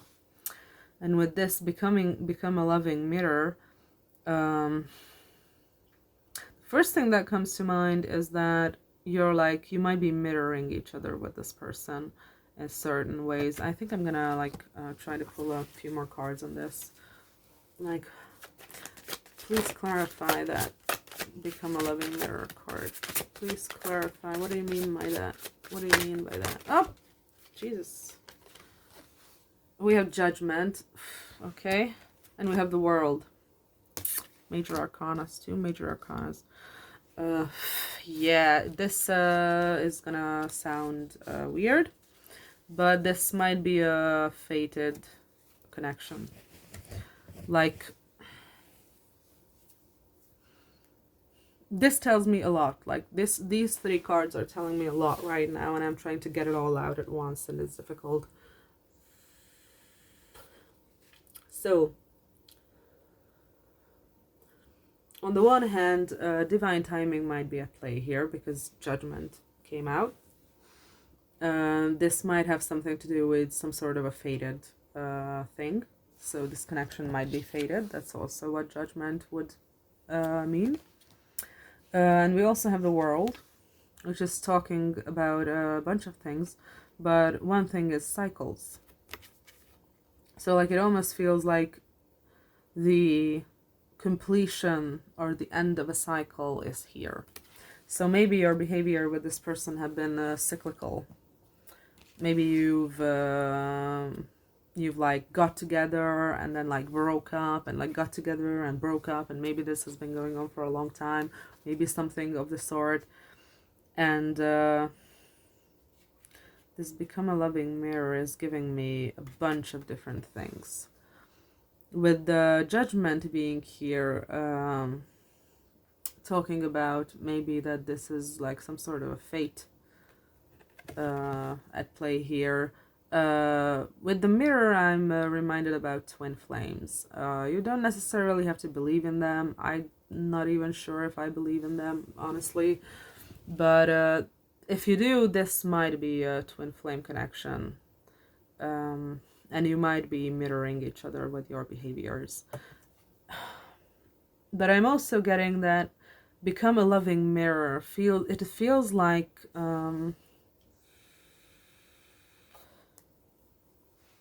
it feels like if that's the case, then there is like a runner chaser dynamic going on with that kind of a connection usually. And maybe based on this this spread, it feels like you're more the runner here, and maybe this person has been chasing you in the past, or maybe they still are. Oh, and by the way, like just a little pep talk. If this person is toxic, like you don't have to do anything. Like you don't have to be with them. You don't have to believe that you are fated to be with them. If this person is toxic, just fucking leave them alone. Just don't go into it. Don't. But what I'm getting here is that maybe this person was the one who gave more in the relationship, and this card talks more about you mirroring that behavior, either in the future or in the present, maybe, or in the near future. Like this feels like you're finally turning around and giving them something in return, is what I'm getting with this card. And that's how the cycle is gonna end. That's how the cycle is gonna end. That's what I'm getting here. And like I said, this is like quite specific. And again, you don't have to believe in this twin flame crap. Like I said, I don't know if I believe in it either. And again, if this person is toxic, because twin flame relationships or dynamics are usually incredibly toxic. And as far as I understand, based on my psychology education, it's basically just a relationship between a dismissive avoidant and an anxious ambivalent. So if this person is, if really you are the runner and really this person is the chaser, and if you feel like they are like trying to like I don't know, they're like trying to like chain you to them, or like if they're behaving in a like a aggressive or possessive way, or if they are like I think you know what I mean. Like check yourself too, because like I said, this is a dynamic between two unhealthy people, or two people with unhealthy attachment styles. And like I said, the other one is the dismissive avoidance. So maybe that is also an option, just putting it out there, that maybe you feel like this person is too much, they want too many things too soon, they are like too clingy. Maybe you feel like they want too much from you. Maybe you feel like you just want to get away because you feel like you're suffocating. And that is also something that you have to pay attention to, because that is very typical of dismissive avoidance as well.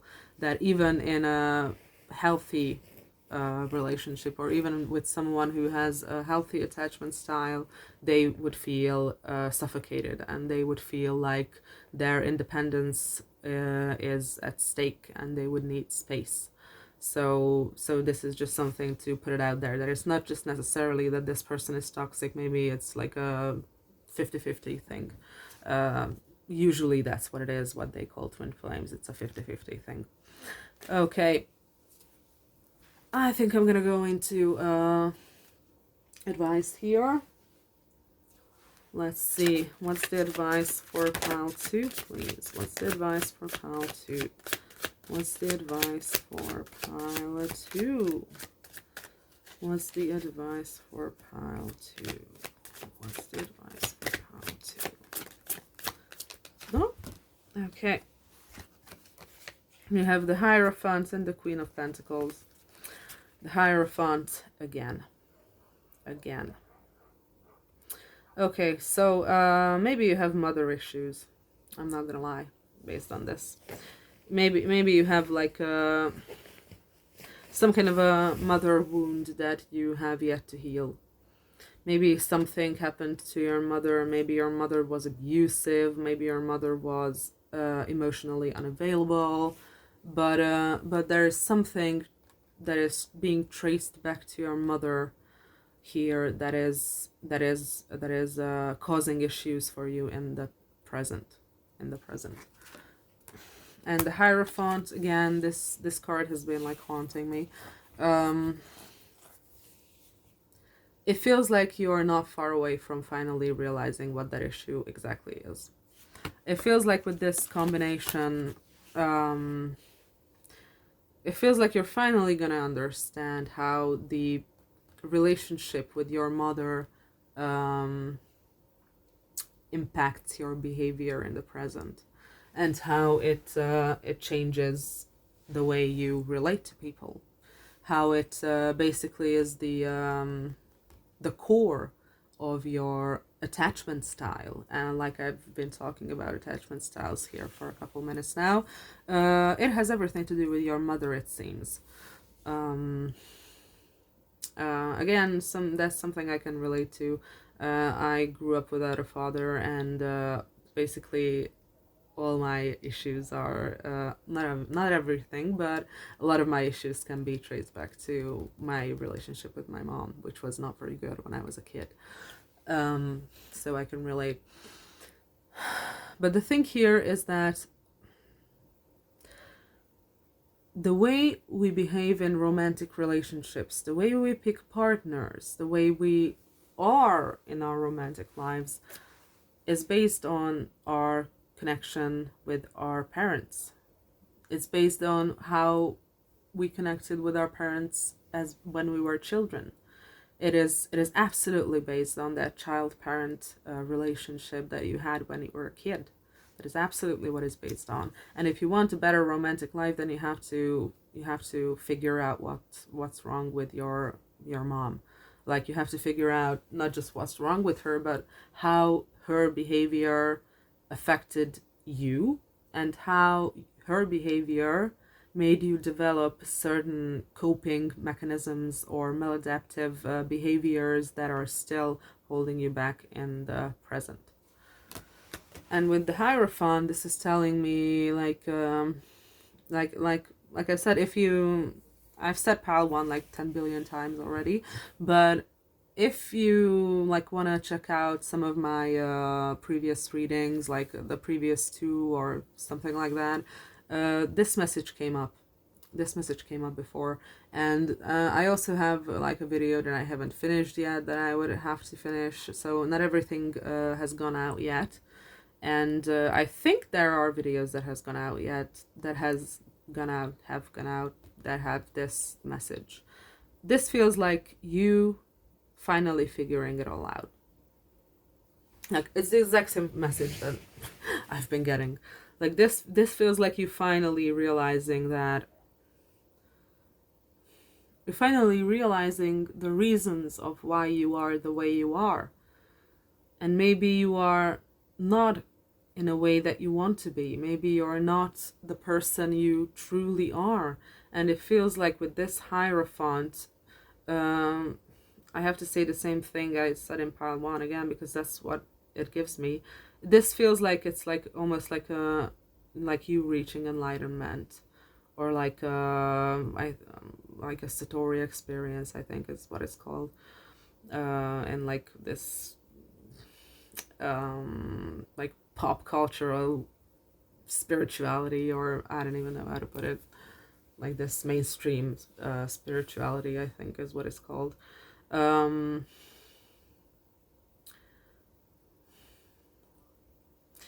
yes, this feels like you're finally figuring yourself out. You're finally figuring yourself out, and you will have the understanding and the mastery over yourself. And I think I've also said this before, but I don't know whether it was in the video that is already up or the video that I scrapped or another video that I have to finish. But it feels like you being finally humbled by yourself, by your own self. And it feels like you're finally having this silent but powerful and wise understanding of your own psyche, of your own behaviors. It feels like a eureka moment where everything will make sense finally, and you will understand why you are doing the things that you're doing that you don't like doing, why you are doing the things that you're doing that hold you back in any way. And it feels like you're gonna attain this knowledge. And like I said, this has something to do with your relationship with your mom. So I would start there, start thinking about what was wrong with my mom, or whatever happened. I don't know what happened with you and your mother, but like I said, I can relate because my mom wasn't the best mom. Let's put it that way.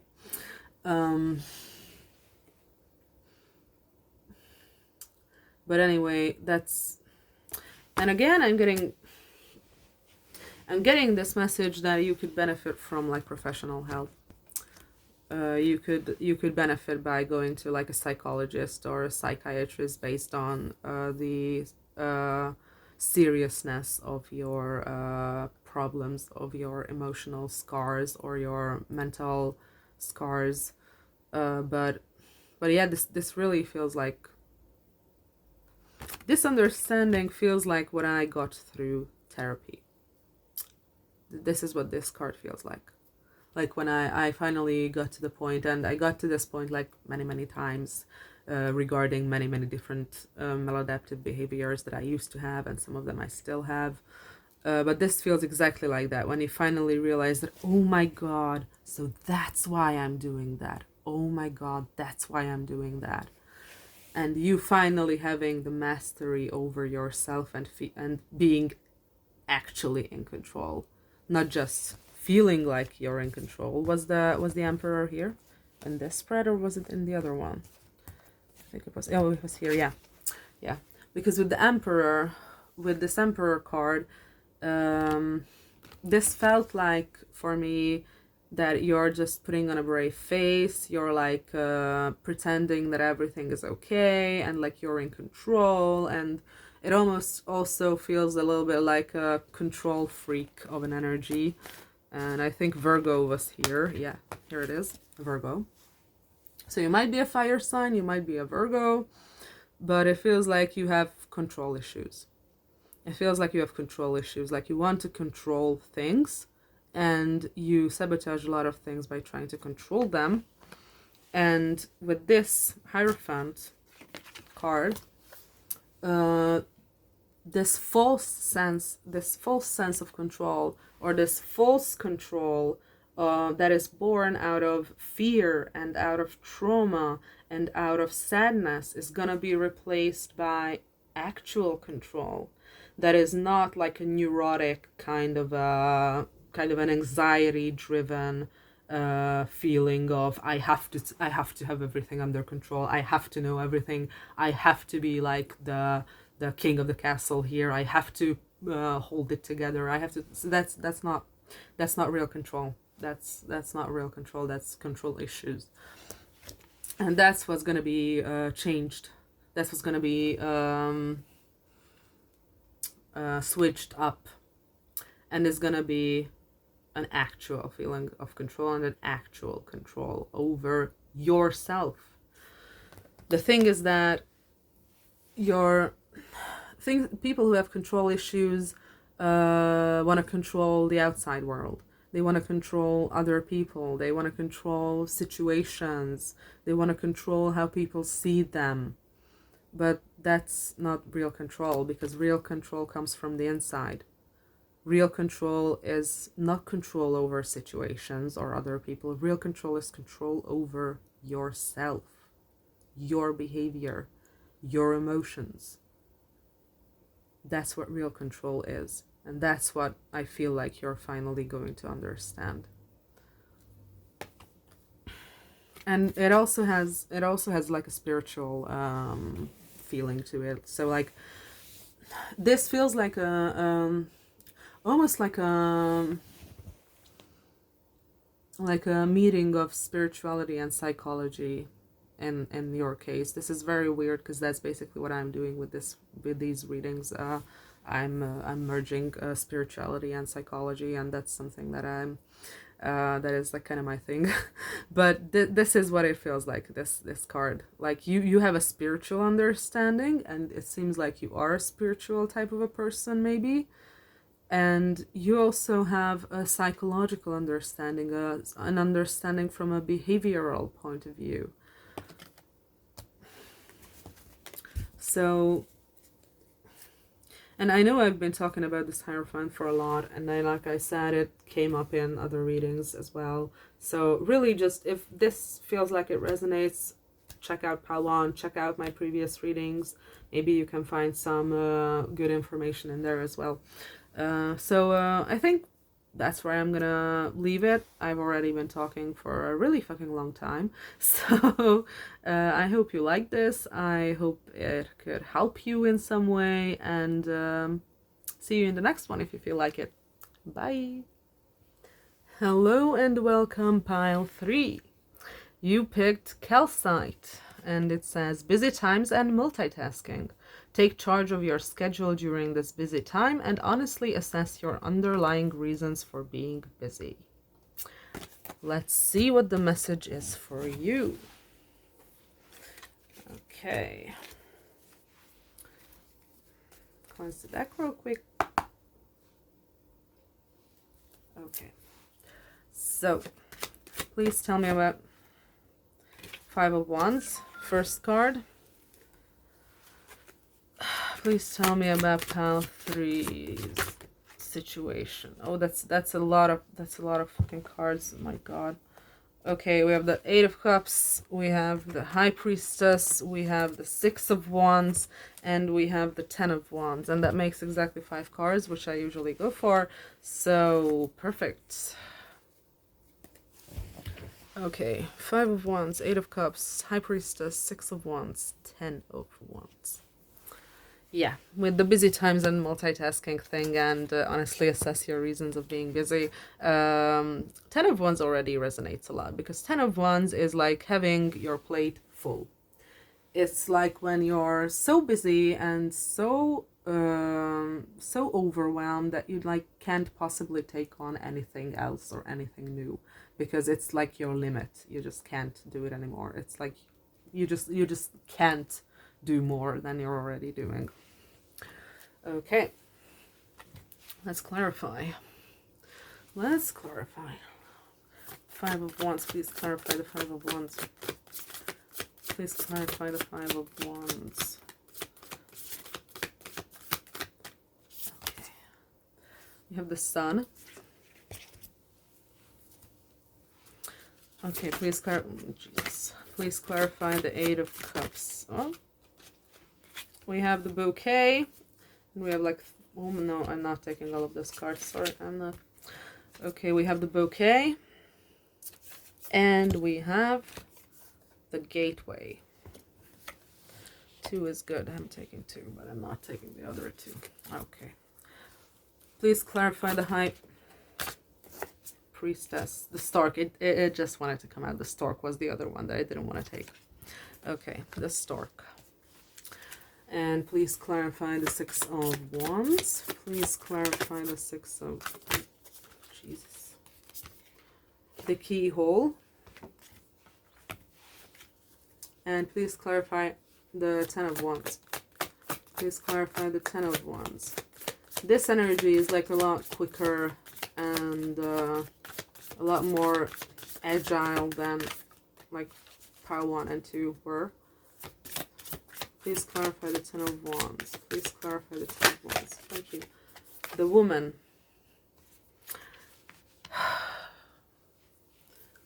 Okay. Okay, then. I need to drink.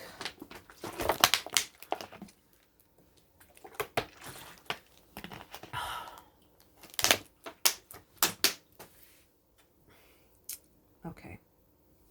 So, I'm gonna have to read the Sun and the Keyhole.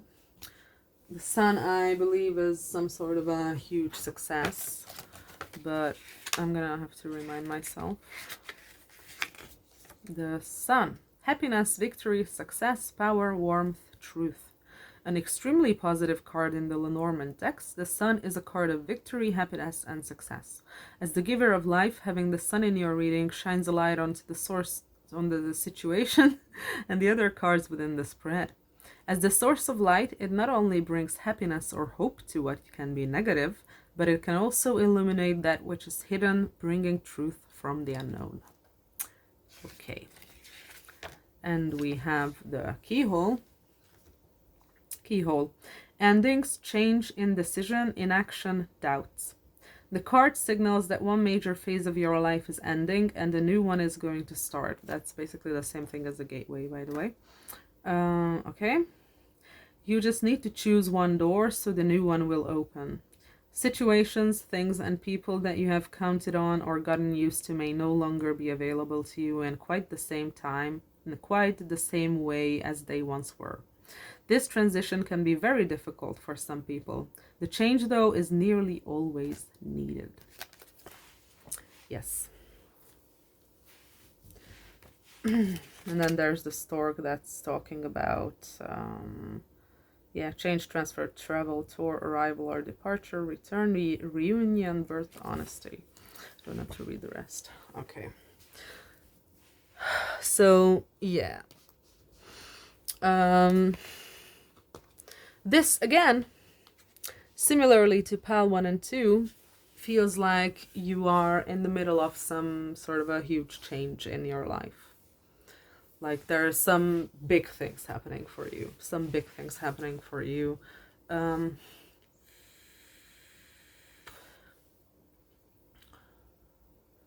With this 5 of Wands, clarified by the Sun.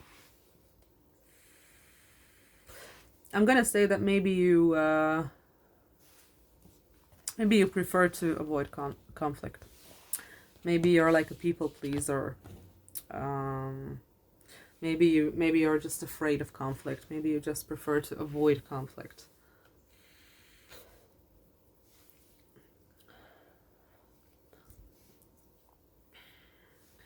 And this seems like it's telling me to tell you to not run from conflict. This is like the first message I'm getting.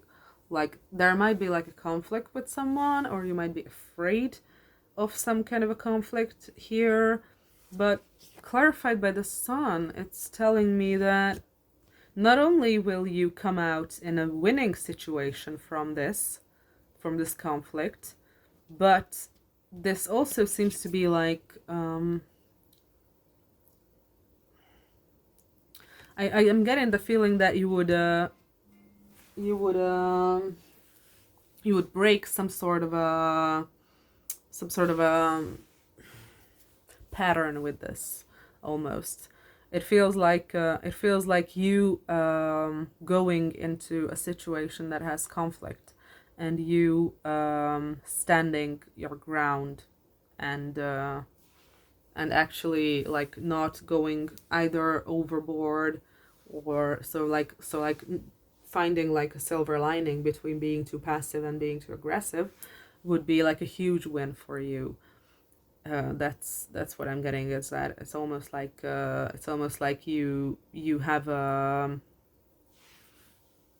situation where you could like practice that is is what I'm getting with this. And it's also telling me that you're gonna succeed, so that's very nice.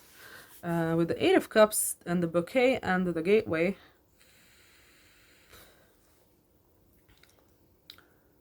the Eight of Cups is usually leaving something behind.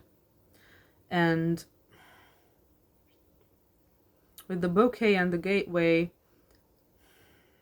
especially with the gateway, this feels like you're leaving your old life behind. Like you're starting anew, you're starting something new, you're starting a life that maybe you always wanted.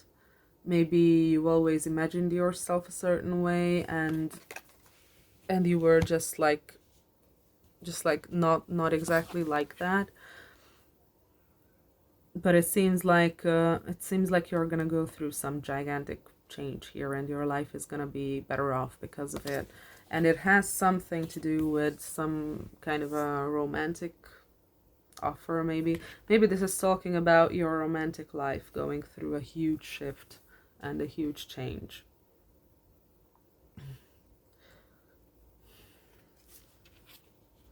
The High Priestess and the Stork here.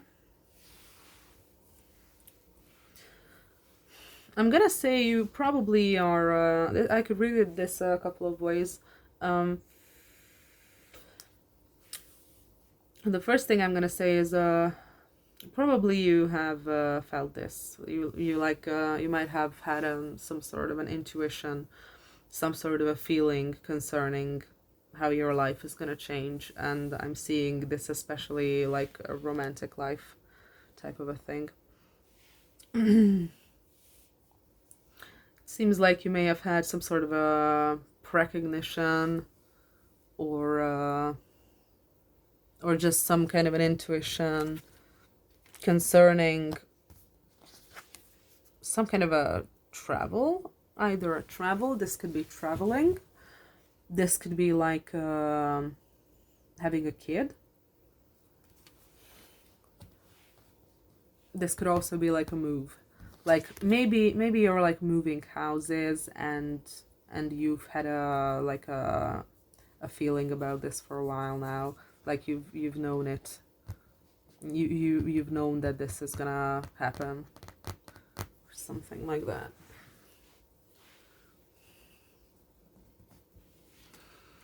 With the Six of Wands and the keyhole, I'm gonna go back to the keyhole.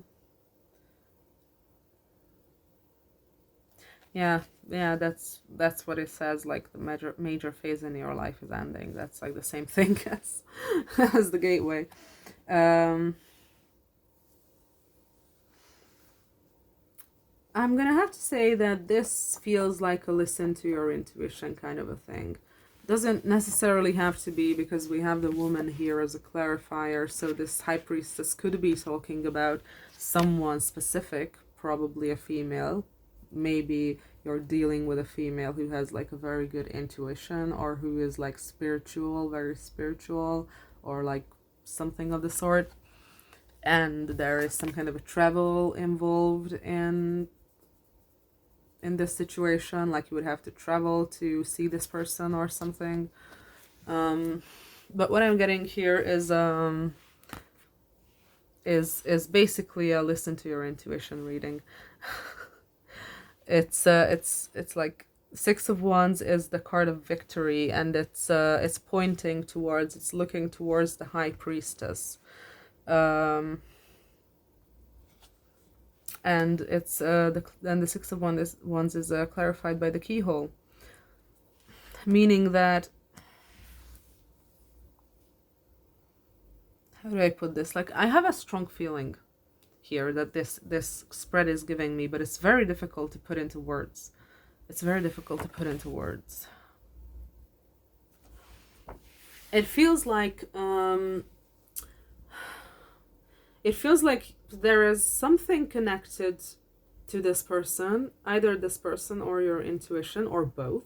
Maybe it's both, that you have to like move towards, and that is what's going to bring you success, and that is what's going to bring you a new era of your life. That's what's going to bring you a new beginning. It's almost like, this is very specific, so take it how it resonates. But it almost looks like this person, like if you're dealing with a woman with like a good intuition or someone who's spiritual, it almost seems like this woman is like caught off guard, So if like maybe you're the woman in the situation, I'm not sure. I don't think so, but you can be. Like it seems like you're going to be caught off guard by someone coming in.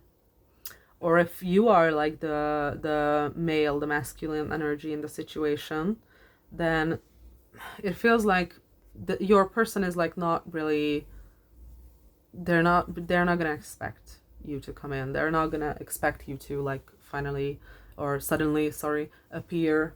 It's like I'm getting drawn to the book, like maybe they are busy with something else, like maybe they're busy with some kind of a knowledge, like maybe they are busy studying,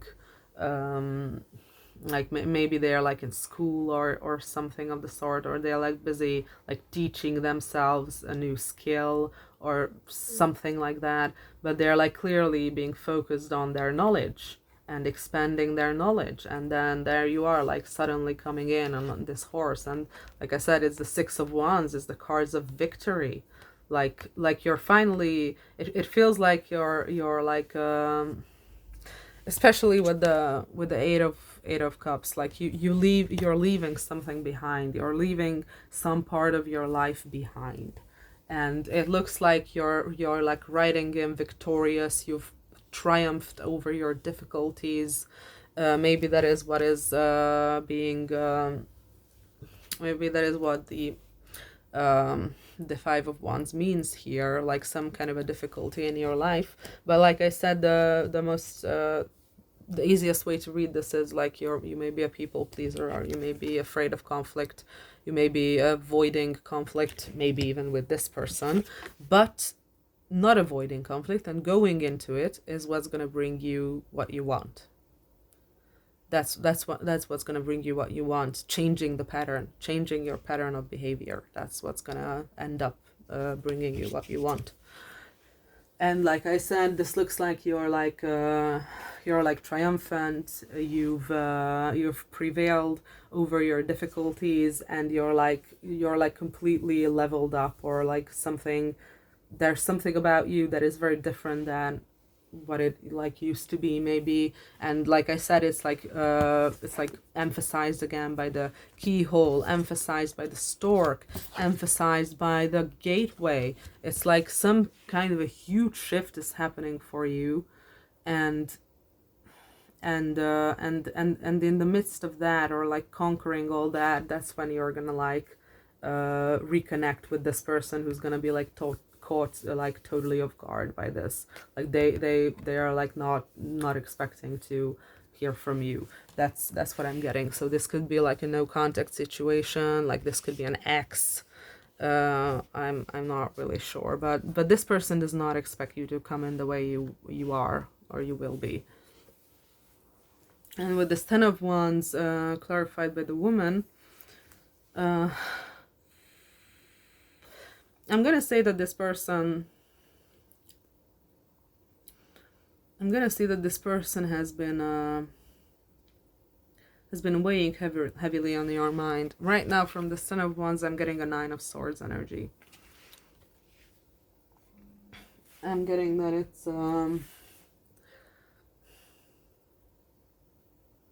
it's this situation with this woman, with this woman has been like burdening you for a while now, and you like, it's almost like you like can't really take it anymore, because it's just so heavily on your mind, and maybe so heavily on your conscience. Maybe you're feeling guilty. Again, I'm getting similar themes to pile one, so if this is resonating, maybe check out pile one, which was having a similar message, but also pile two was having a similar message. So maybe someone is like watching all three piles this time, I don't know. But it seems like you're like done with this situation, but it's like you're not done with this woman, you're not done with this person, because you're because the Eight of Cups is clarified by the bouquet. I think you're done with your own shit concerning this woman, your own maybe behavior, or your fear, or your conflict avoidance. Maybe that's what you're done with. That's more like what I feel, because with the Eight of Cups being clarified by the bouquet and the gateway, it very much seems like you're walking away from some kind of behavior or some kind of issue in your past and going towards this person, because the bouquet is like courting. It's like calling someone on a date, or like inviting someone on a date, or like courting generally. And the gateway is like a huge shift in your life, a very huge positive shift in your life. So from this, I'm getting that you're not done with the person, you're done kind of with yourself. You're kind of done with your own shit, is what I'm getting. And I'm going back to this first card, saying busy times and multitasking, and take charge of your schedule during this busy time and honestly assess your underlying reasons for being busy. It feels like there's a lot of shit on your plate. It feels like there's a lot of shit on your plate, and you may have incorrect motivations subconsciously. Like, I'm not trying to like judge you. I'm not trying to like accuse you of anything. I'm just trying to describe what this energy is getting me. So like maybe you're subconsciously having the wrong motivations for doing all the shit that you're doing, that being constantly busy, being constantly weighed down by a lot of things. It feels like you're like kind of like trying to avoid something, trying to escape from something by keeping busy, is what this is telling me. Okay. Let's pull a few cards from this deck and see. Please tell me about pile 3's situation. Please tell me about... Ooh, we have the Ten of Swords. Yeah. You've been really, really, really hurt before, it seems, or this situation have really hurt you before, and it's just not... Let's keep pulling. What else can you tell me about pile 3? What else can you tell me about pile 3's situation, please? What else can you tell me about pile 3's situation, please? What else can you tell me about pile 3's situation, please? Oh, we have a flipped card. Didn't even recognize that. Page of Cups. Page of Cups. Yeah. I'm gonna have to say this. You probably have King of Swords. Absolutely. You probably have trauma in your past.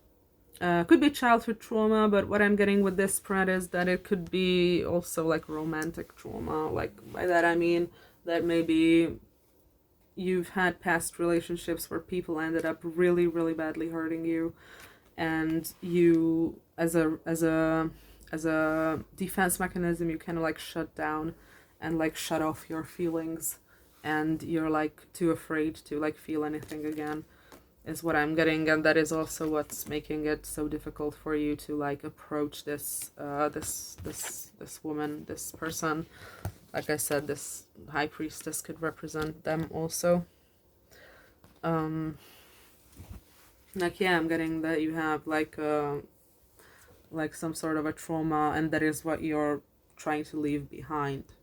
That is what you're trying to leave behind by getting the courage together to resolve conflict, to go into conflict, and by like showing some kind of a romantic gesture to this person, to this woman. Okay, what else for pile 3, please? What else can you tell me about pile 3? What else can you tell me about pile 3? What else can you tell me about pile 3? What else can you tell me about pile 3, please? 6 of Cups. This may be someone who you've known from your childhood. This may be someone who you've known from the past. Like maybe you used to have a relationship or you used to have a connection and this is someone from your past. This could also mean that this is a soulmate connection, and this could also go back to the Ten of Swords, meaning that you have trauma in your childhood. So take of that whichever resonates. Whichever resonates. Okay. Let's get this deck. Please tell me about pile 3 situation. Please tell me. Oh, fuck. We have the Mirror, escaping your own image.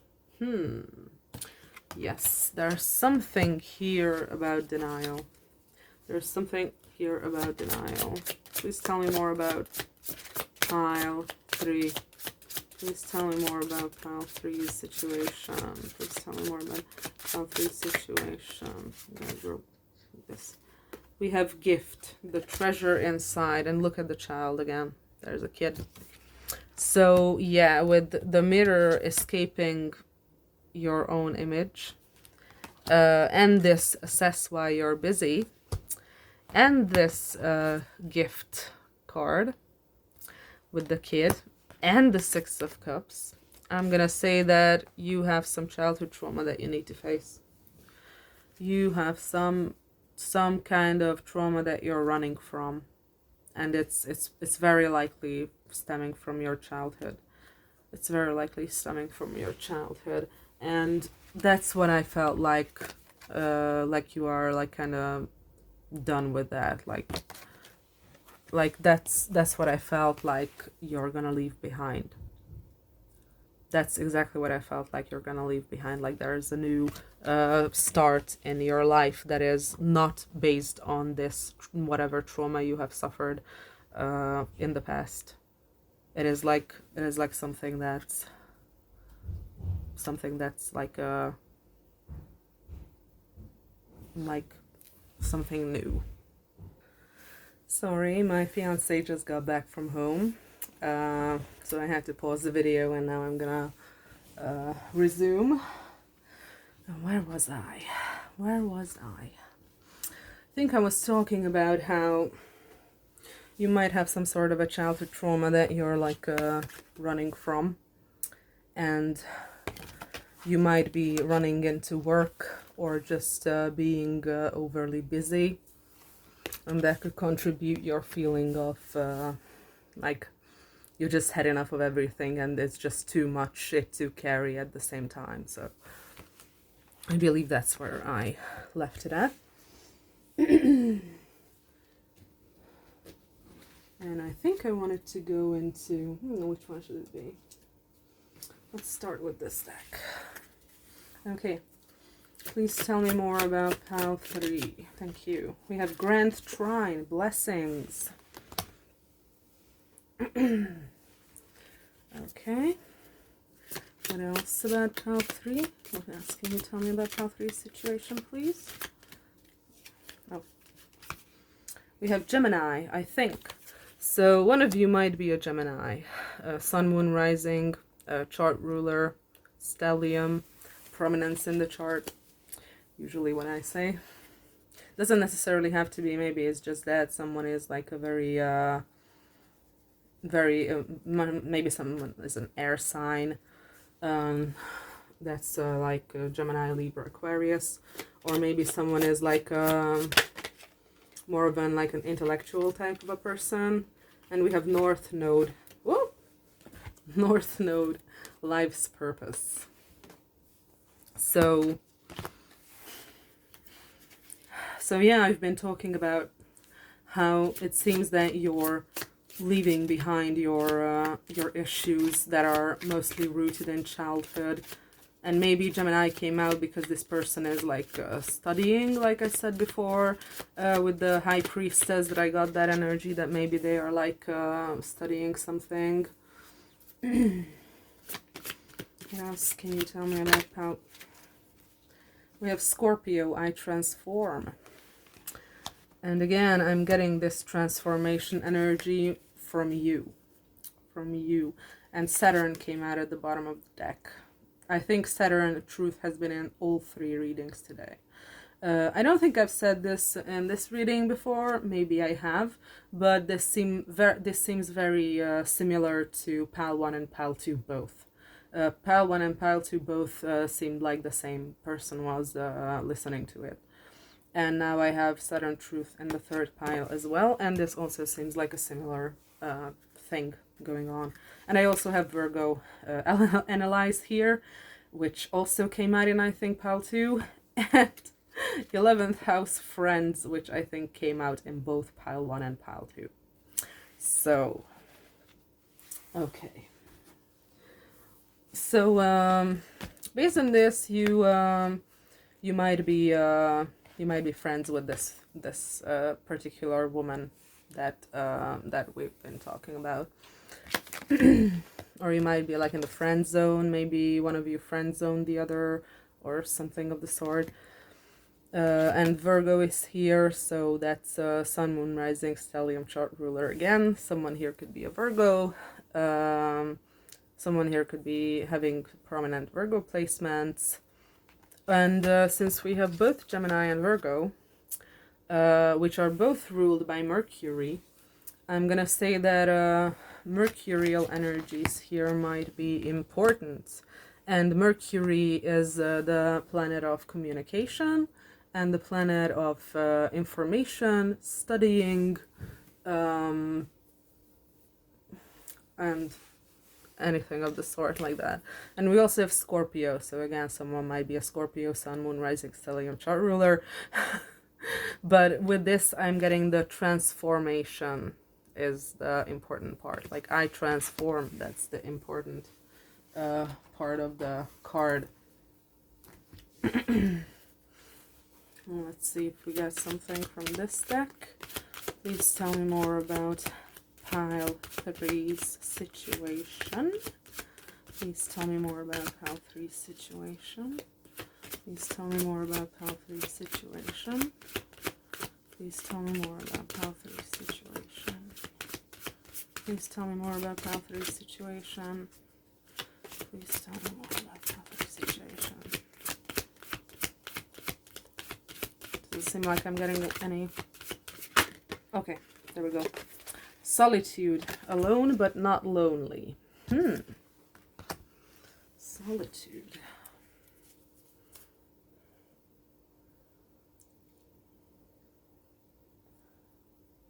And we also have at the bottom of the deck, I was thinking about whether to talk about this card, whether it connects or not, but I have Orenda and it says, honor your mystical creative force. So maybe you're like a creative person, or maybe your person is a creative type. And with solitude, I'm gonna pull some more cards on that. Please clarify this solitude card. Please clarify this. Thank you. Knight of Wands. You may have been like Nine of Wands. I'm gonna have to check back and see the earlier cards to remember which reading this is and which cards came out. But no, this is not the one where that came out. I see. Okay. So, with this, I'm gonna say that you may have been like single for a while. Maybe you've been single for a long time. Maybe it's mostly about, sorry, that's my phone. Maybe it's because you feel like you have to like defend or protect yourself from love, from emotions. I believe it came up with the King of Swords that you might have shut off your emotions due to some sort of trauma, which seems to be indicated by the Ten of Swords.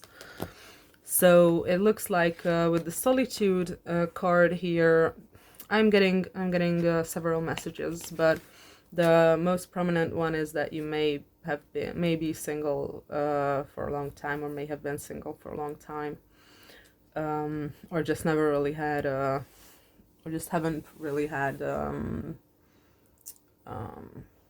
meaningful or serious relationships in a while, because Knight of Wands is an energy that's kind of like in and out of your life. That would tell me that you might be like more interested in like hookups, or you may have only had relationships where you were like not really it wasn't really defined as you two being together. It was kind of like just there, and you just like kind of got together and had sex and had fun every once in a while, and that's what it was basically, and it wasn't like a full on relationship. But this also gives me like a very, very weird energy of it says alone but not lonely. It's almost like, and this might be like super specific and it might not resonate at all, but I get the feeling with this card as I'm looking at it that it's almost like you feel this person, this woman who came up, this woman who you would want to like move towards, or something. This someone who has like a good intuition, someone who is like very spiritual, someone who would be, like I said, probably taken off guard if you told them about your romantic interest, is what I'm getting. It almost feels like it seems like you feel this person. And even if you're not with them, you feel them somehow. It's like almost as if they are like always with you in spirit or something like that. It's weird. It's weird. Okay. What else? Let's get some of these. What else can you tell me about Pal 3's situation? What else can you tell me about Pal 3's situation? What else can you tell me about Pal 3's situation?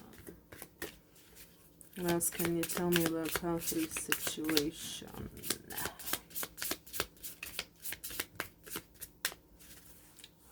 What else can you tell me about Pal 3's situation?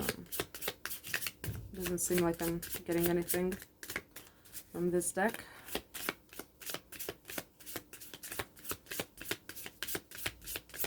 Anything for Pal 3? No, okay. Okay, I'm not pushing it then. However, I'm gonna get this deck then. Let's see. Okay. Anything about Pal 3's situation? What can you tell me about Pal 3's situation, please? What can you tell me about Pal 3's situation, please? What can you tell me about Pal 3's situation, please? What can you tell me about Pal 3's situation, please? Why am I not getting any cards? What the fuck's going on?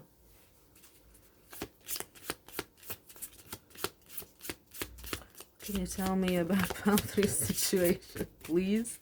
Give me a card. Please give me a card about Pal 3's situation. Please give me a card about Pal 3. I'm not getting shit. Come on. Come on. Come on. Come on, give me something. No, I'm not getting anything.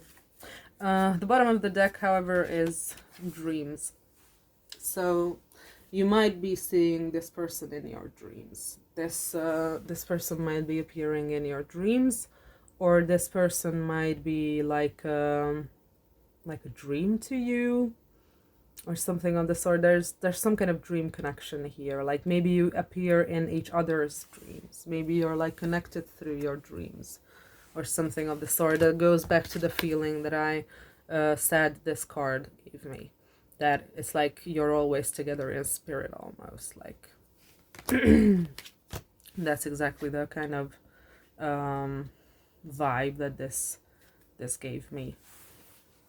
Okay.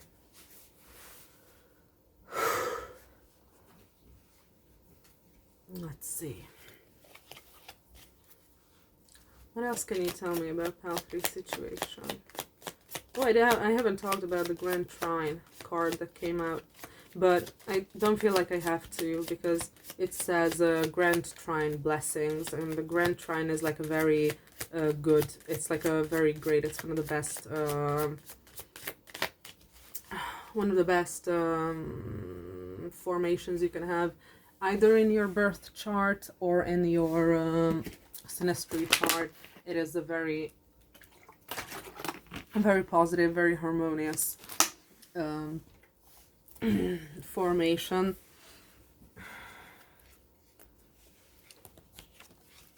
So you might have, either you or them might have a Grand Trine in your natal chart. Maybe your synastry chart might have a Grand Trine. But this just talks about, like it says, blessings. So it's like more about what I already said when it came to the keyhole and the gateway and the sun. It's like something positive is afoot. Something very positive is afoot here. Okay.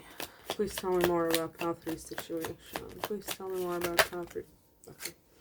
3 of Pentacles, you fucking kidding me? This came out in both Pal 1 and Pal 2 as well. Like, I swear someone's watching all 3 this time. I swear. And if you haven't, then maybe check out Pal 1 and Pal 2. Maybe there's gonna be like some information in there for you. Okay, so 3 of Pentacles, please clarify. Please clarify. Thank you. The Star. Yeah. Okay. Please clarify. Please tell me more about Pal 3 situation. Please tell me more about Pal 3 situation. Please tell me more about Pal 3 situation. Please tell me more about Pal 3 situation. Anything else? More about 3 of Pentacles and the Star? There's something. 9 of Swords. Yeah, remember when I told you that this 10 of Wands gave me a 9 of Swords feeling? I believe it was this pile when I said that this gave me like a 9 of Swords feeling, like anxiety, like you're just like done, and you're just being kept up at night, you're anxious, you're just like mentally overthinking and things like that. And it has to do with the hope you have of maybe you want to like work together with this person, or maybe like you want to collaborate with this person. Like I think there was like there was this card talking about creative force. So maybe both of you are creative people and you want to like work together with this person on something or something of the sort.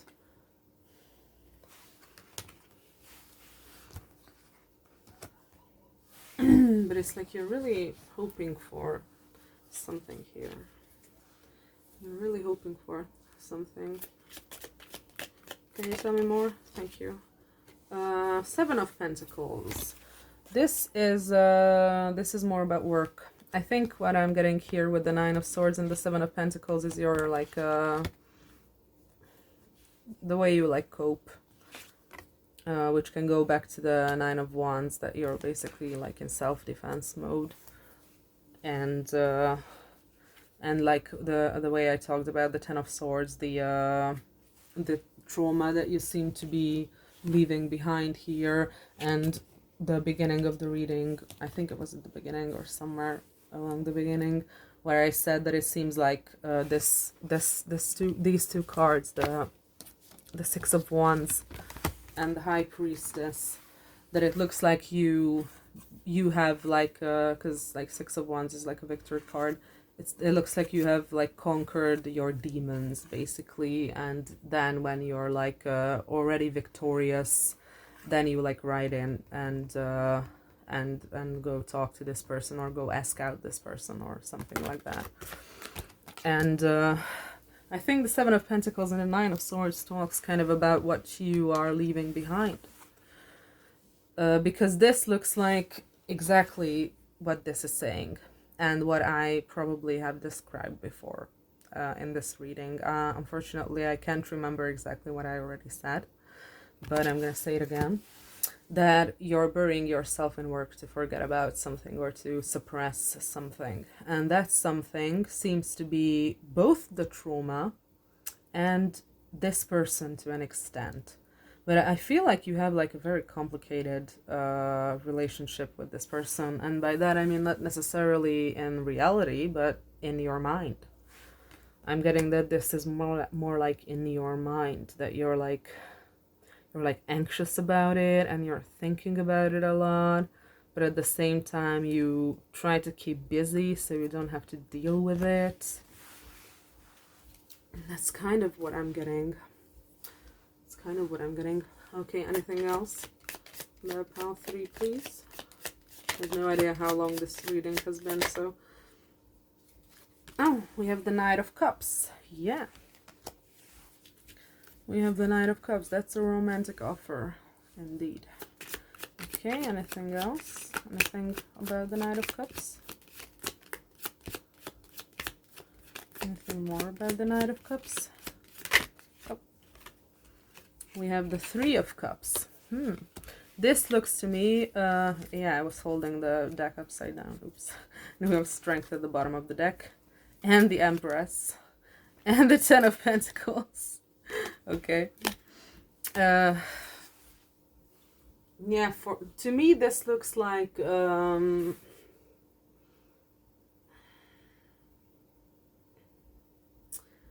me this just these two cards just looks like you asking out this person to like a drink, have a drink somewhere, or like have fun or something. Like this seems to be like very simple. Very, very simple talking about this. What else? What else? Let's grab this one. What more can you tell me about pile 3 and their situation? What more can you tell me about pile 3 and their situation?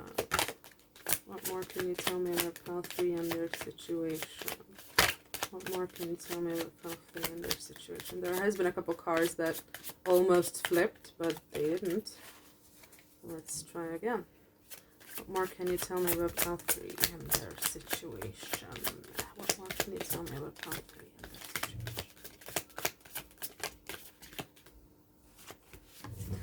Okay. Ooh, Three of Swords in the reverse. Three of Swords in the reverse.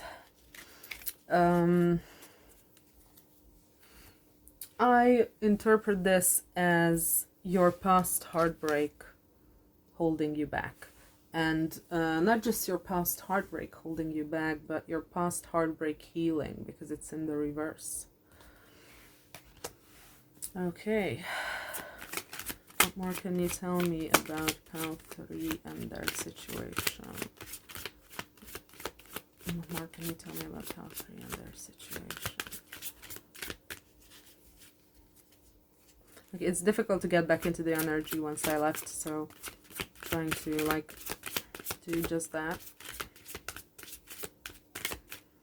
How about this one? The Chariot. Yeah. Yeah. Yeah, this is just telling me, again, this is like super simple.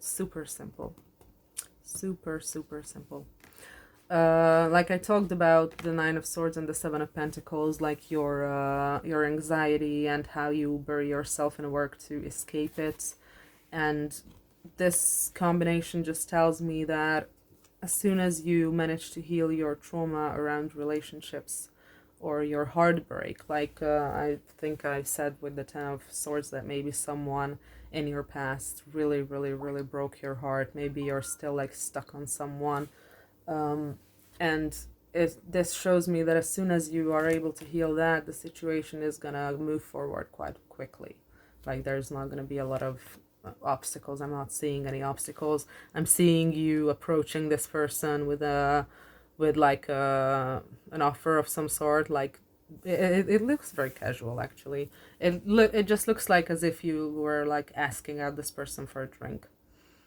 Yeah, and if I have to guess who based on this, yeah, I cut the deck and I got the Ace of Wands, and by the way, under that is the Queen of Cups, if I can pick it up. And the Ten of Pentacles is at the bottom of the deck.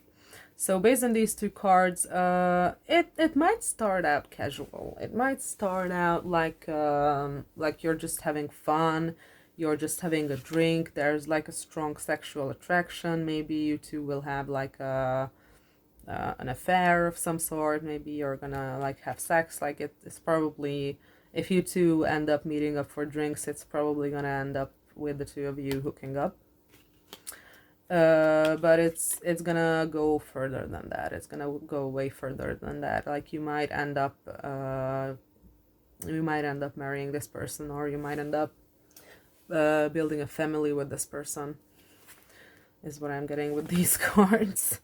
So and it really seems that it just depends on you being able to heal your trauma. And based on the cards that I've got, like especially at the beginning where I said that you might be like you might prefer to avoid conflict, or you might want to avoid some sort of conflict with this person, but the Sun is what's clarifying it, that it seems like if you go into this conflict, if you like if you're like not afraid, or if you go against your fear, like bravery is not the lack of fear, it's going against the fear. That's what bravery is.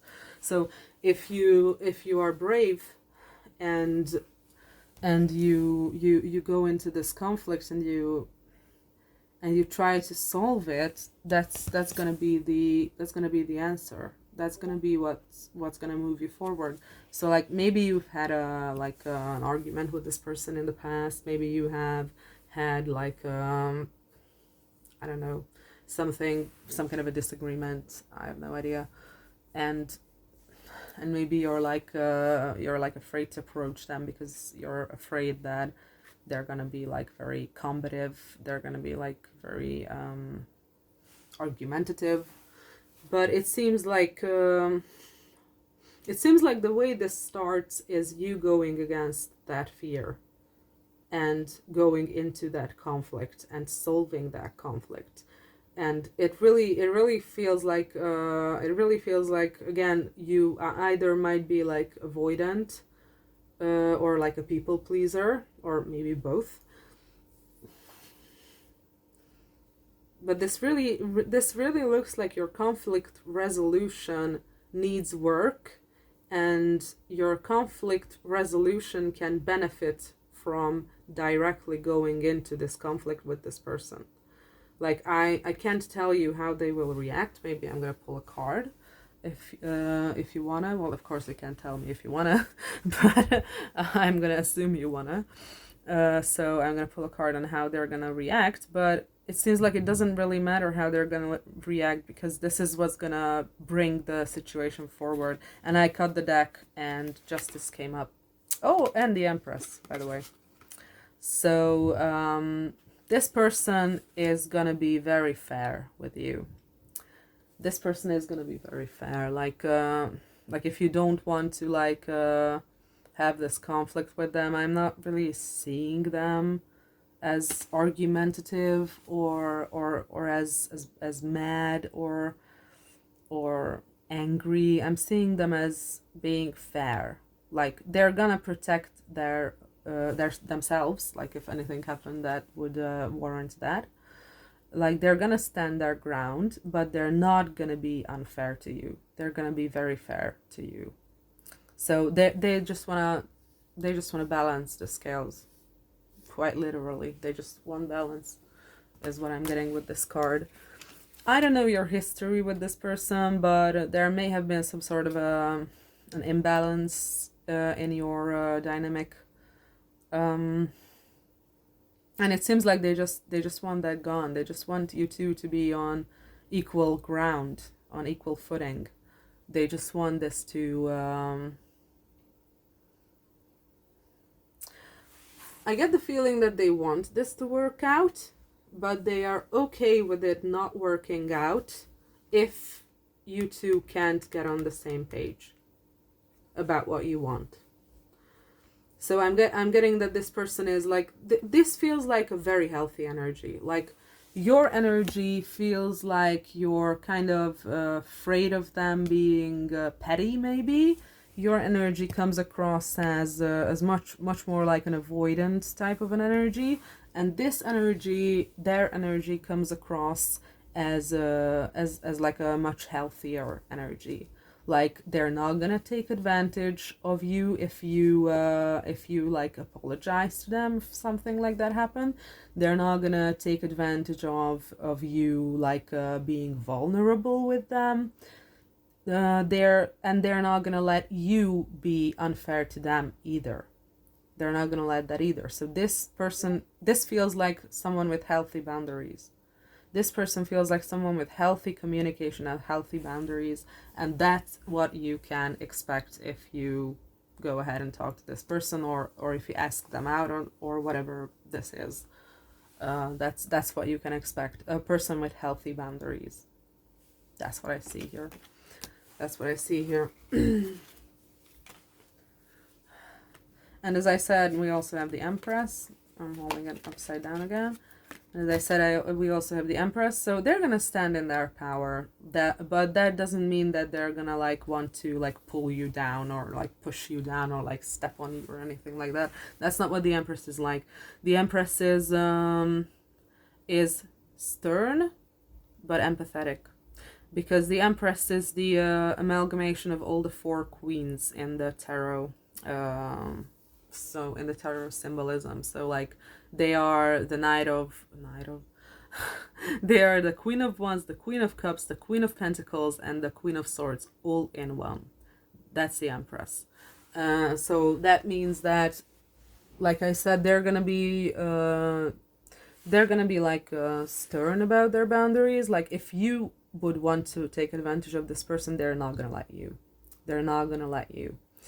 And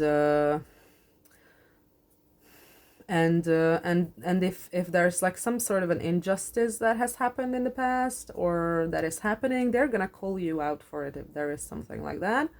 But I don't see this energy as being aggressive. I don't see this energy as being combative.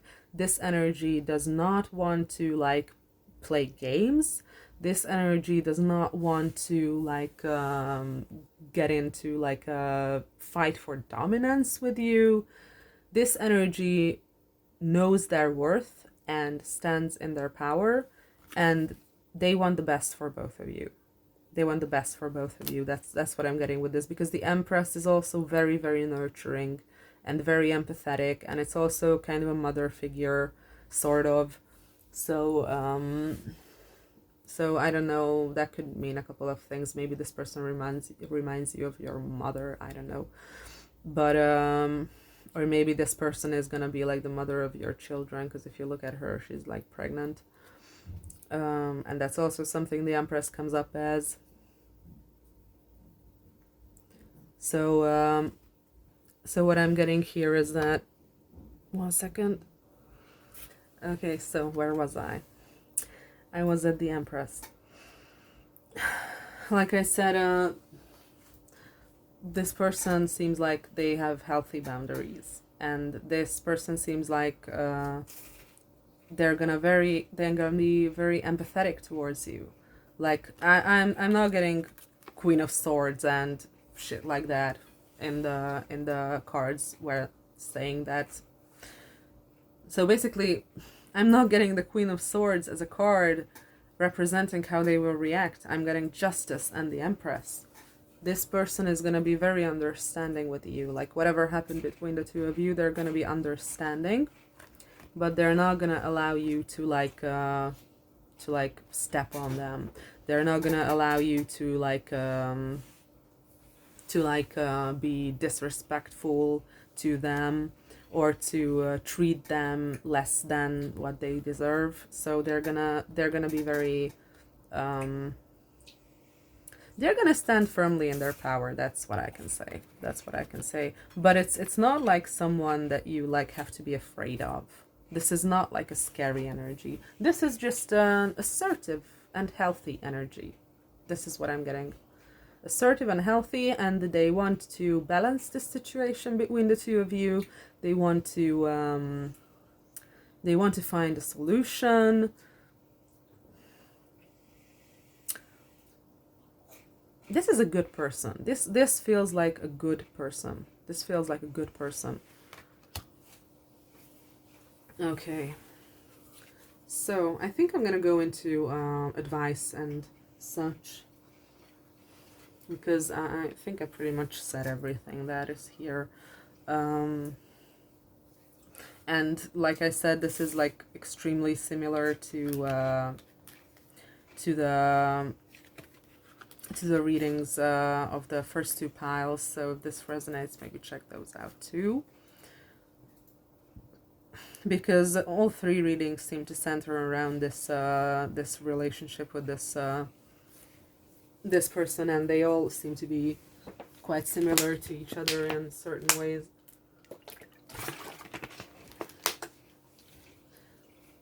In that whoever is watching this is having some sort of a trauma that's keeping them away from this person, but all of the readings are also saying that that's something that's gonna end, like that trauma driven behavior is going to end, and that there's going to be like a much better chapter of your life starting soon.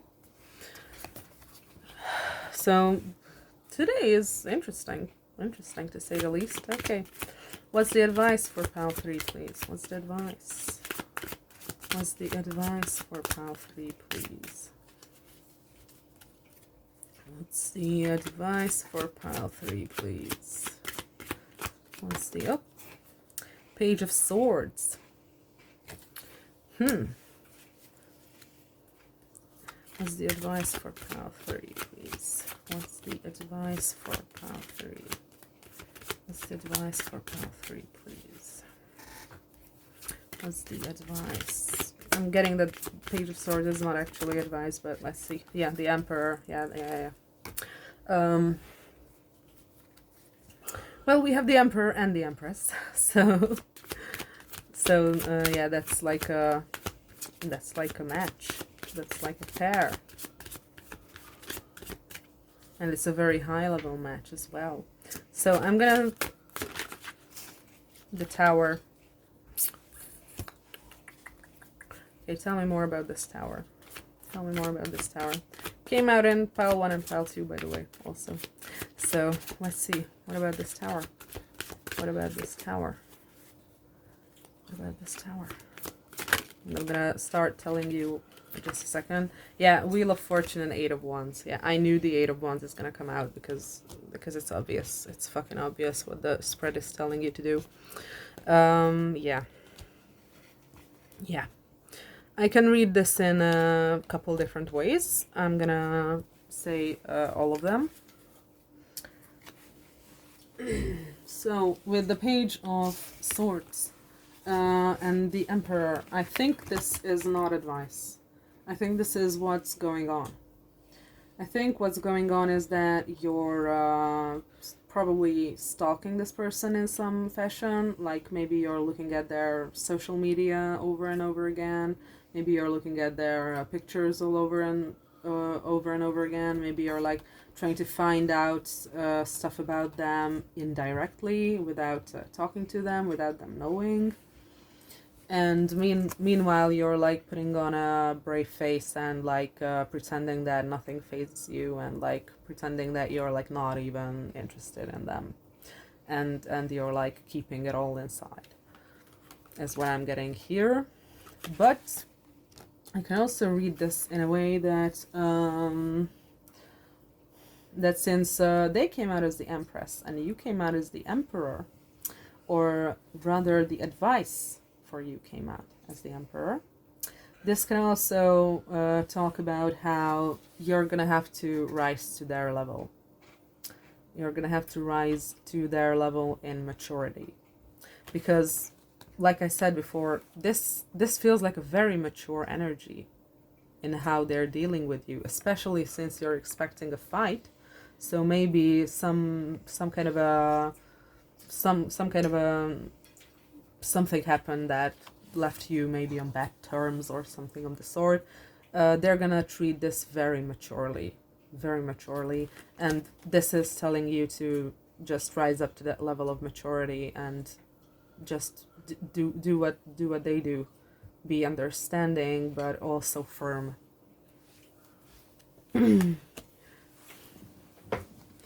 And this is like the super obvious part of the reading with the Tower. We also have the Tower coming up after the Emperor, so I can also read it as you stopping the act of you dropping the mask, because this feels like, paired with the Page of Swords and just the entire reading, this feels like you're like pretending to be like uninterested maybe, or pretending to be like I don't even know how to put this. Like this is like a bit of a like a control freak energy even. Like maybe you don't want to speak to them only on your terms or something like that. And what I'm seeing here is drop that act. Like drop that. Like don't do that.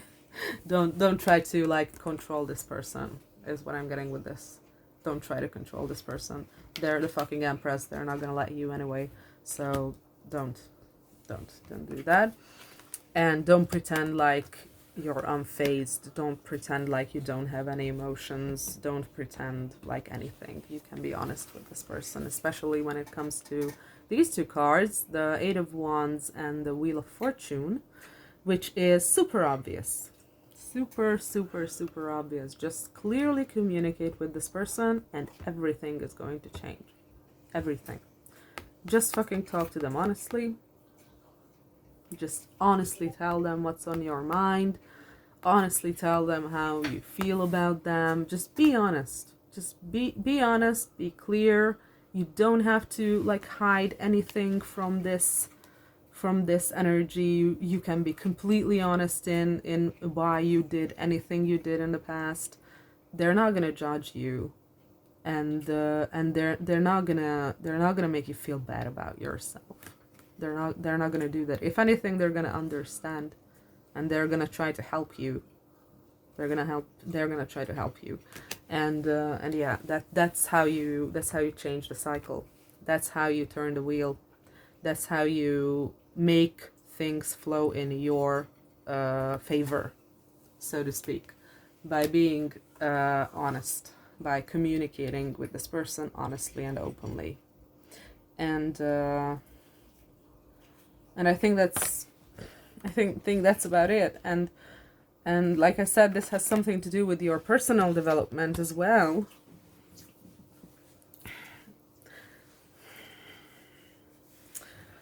I'm gonna see if I can get something more on the Emperor. Sense of how to interpret it. Can you tell me more about the Emperor? Eight of Pentacles, Ace of Wands, Queen of Cups. Yeah. This is talking about what the main card was talking about. The one that you picked the pile with. Is that you are like hiding behind your work, or you're overworking yourself, or like you're just escaping into your work, trying to ignore how attracted you are to this person. And since they came out as the Queen of Cups, they could be like a Cancer, Pisces, Scorpio, Sun, Moon, Rising, Stellium chart ruler, or they could be just a very empathetic type of a person, very openly emotional and stuff like that. So yeah, that's what came out as clarifying the emperor. So I'm gonna say that that's what the advice is, to drop this shit. Don't do this. You don't have to like you don't have to like pretend to be busy all the time to escape this whole thing. What this spread is telling you is to face your fear, because you're reacting out of trauma. You're reacting out of trauma. Is what I'm getting here, and this spread is telling you from the very beginning, of the Five of Wands and the Sun, clarifying it. It's telling you to face your fears, like that. That's the way forward. That's the way forward. That's the way forward. Stop trying to hide behind this mask of always being busy, of always being serious, of always being unapproachable, because that's not gonna lead you anywhere. That's just gonna have things, or make things stay the way they are. That's just gonna make things stagnate, and that's not what I'm seeing. What I'm seeing here is a huge change for you, like a lot of cards. A lot of cards here indicate a huge ass change for you, like a lot of them. So that's how you make the change happen. That's how you make the change happen. You go against your fear. You go against your fear and you talk openly and honestly to this person. Okay, I think I'm done with that. I think that's all I can tell you. I hope I could help, and I hope you like this reading. If you feel like coming back, then see you next time. But anyway, bye.